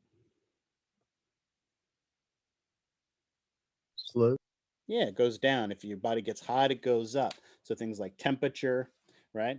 Emotions, right? When you're angry, sad, aroused, right? All of these can change your rate of respiration, right? You come stumbling home drunk at 4 o'clock in the morning, fumbling with the key at the front door. Your loved one comes down and opens the door for you because you're making so much noise and waking up the dog. And you can tell just by listening to their breathing how happy they are to see you and aroused they are by you personally, right? Just by the rate of breathing and that blood vessel that's pulsing on their forehead. Those two things tell you just how aroused they are by you, right? And then, of course, like we said, volition, that ability to be able to control voluntarily our movement of air. Notice your book's got this pretty picture that puts all the pieces together. All going into that pons and medulla, all those external inputs, internal inputs, and even cognitive higher order brain functioning. All of these things have the ability to influence our rate of respiration. So like I said, we really could spend the rest of the semester talking about this. So this is a super superficial overview of this, but it gives us a good indication. And lastly, I think we talked about this again on the first day, but we mentioned how in adults, our respiratory rate is about 12 breaths per minute.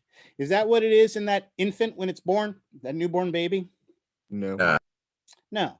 Newborn babies are almost mutants in their rate, 40 to 80 respirations per minute, right? You listen to them on the monitor and it's all freaky, right? Why? Why such a high respiration rate? Tiny itty bitty baby lungs. Exactly. One of the issues is small lungs, and we also have the issue of a high metabolism, right? They've got itty bitty lungs and they have a high metabolism. They have a large need for oxygen. So not surprisingly, they have to breathe much more rapidly, right? By the time we're infants, it gets to about 30 by age 5, down to 25. And as an adult, as we mentioned, it's usually somewhere between 12 and 15 respirations per minute. However, what happens as we age and become more elderly? What happens to our respiration rate? Goes up. Speak up again. Yeah, why?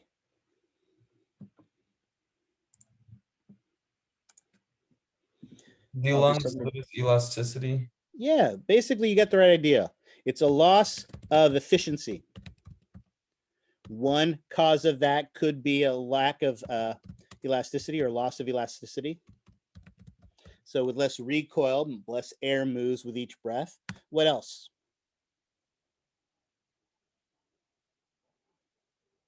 They have more pre-existing conditions. What do you mean by pre-existing conditions? You're absolutely right, but can you give me a specific example? They'll have like excess mucus, they'll have COPD, they'll have narrowing of the bronchioles, they'll have all sorts of problems. All right, damage to lungs, right? It could be that they smoked 2 packs a day, could be that they worked in a coal mine, right? Loss of elasticity to the thoracic cavity, or more of a rigidness to the thoracic cavity, where it doesn't move as much.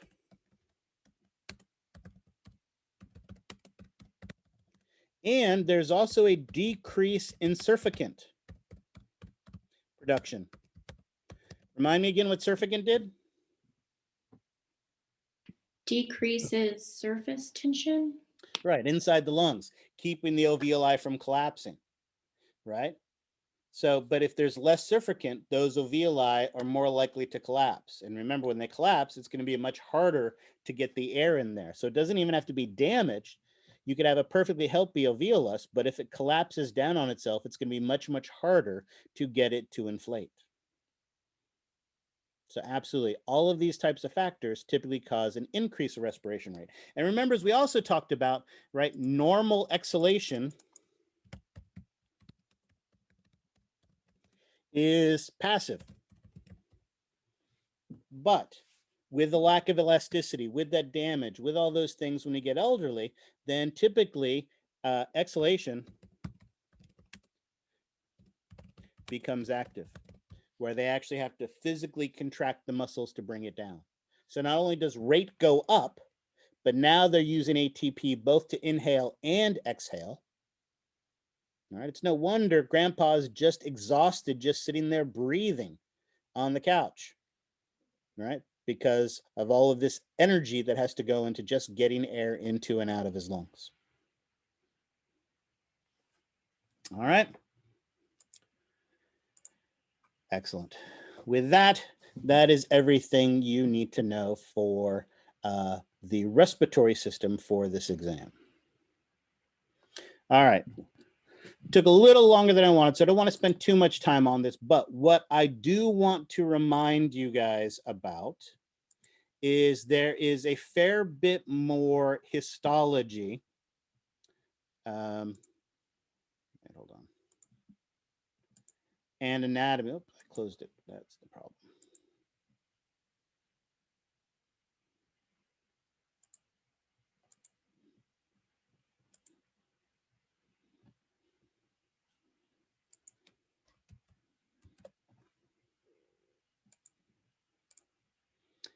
There's a fair bit more histology for the urinary system than there is for the respiratory system, if you look at the handouts. So this is, again, one of those times where I want to strongly encourage you to take advantage of the resources that are available for you. Again, we already looked at the respiratory, which were okay. The urinary are much better. They have some decent histology slides here that do a good job of showing us. There's our renal corpuscle and the anatomy and stuff associated with that. So that's really nice that way. But what I really want you to spend some time looking at are the models and charts. Obviously, there are some great pictures here of the charts in the classroom. They have these charts here. They also have male and female and female. This is going to be the one of the first times where we are going to see meaningful differences between males and females. right? We have talked before about the difference in perfusion rates, or the difference in the size of the lungs, or the difference of the size of the hearts, or the difference of the size of the brains. And yes, statistically, just because of the massive numbers of people that there are on the planet, there are differences in things like the height of a male versus the female, or the difference in the size of the brain for a male versus the female. However, do those sizes of those brains have any effect on the function of them? No, absolutely not.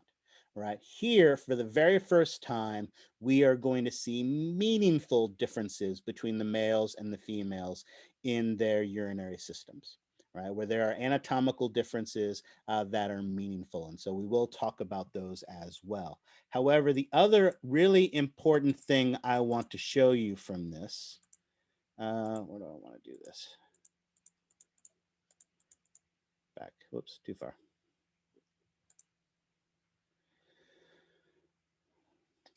Okay. Here are some very simple models of the kidneys and their relationship to the abdominal aorta and the inferior vena cava. We have all of that. Another simplistic model. But what they have in this classroom is this great plaque that has 3 different models on them.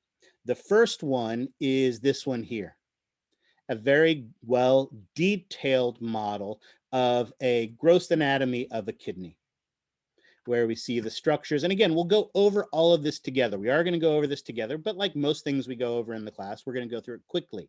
So having some time between now and Wednesday to work on this is something that's going to be useful. We have this, and notice they actually have 2 sets of labels for this one as you look at this. But then what they do next is they take a closer up view of one of the lobes of this. And that's what you see here. Here is that close-up of a lobe. Then what they do is they take a close-up look at this renal corpuscle. On the third piece of this plaque is this, which is a close-up view of this. These are very nice, very well detailed models that, yes, we will talk about in class, but yes, also, I guarantee pictures like this are going to be on the exam. So it will behoove you to spend a little bit of time and go over some of this. Look at the histology. Yes, obviously, you still need to master the respiratory stuff we just finished talking about. But over the next 2 days, I strongly encourage you to start looking at the anatomy of this, because just like we did in the respiratory system, day 1, we're going to try to get all the anatomy done, so that on day 2 and 3, we can focus on physiology. We can focus on the processes. So Wednesday, we are going to hardcore gross and microscopic anatomy of the kidney. And so taking some time to look at this stuff ahead of time is definitely something that will be beneficial to you. So I do want to strongly encourage you to be thinking ahead as we move forward from this. All right. Questions on any of that? And then, of course, you have all your other resources. There are other histology sites. There are other model sites. And again, I've put those in your module, so you have lots of tools. But this one in particular is one that is relatively good for this section. So I do want to encourage you to take advantage of it. All right. That is, it's basically noon. That is all I have for you today. So any questions on that? We'll finish a little bit early. But since we're early, I'm happy to answer any questions you guys have on anything we've covered. Otherwise, all right, we are done for the day then. You guys have a good day, a good start of your week, and I will see you on Wednesday. Bye.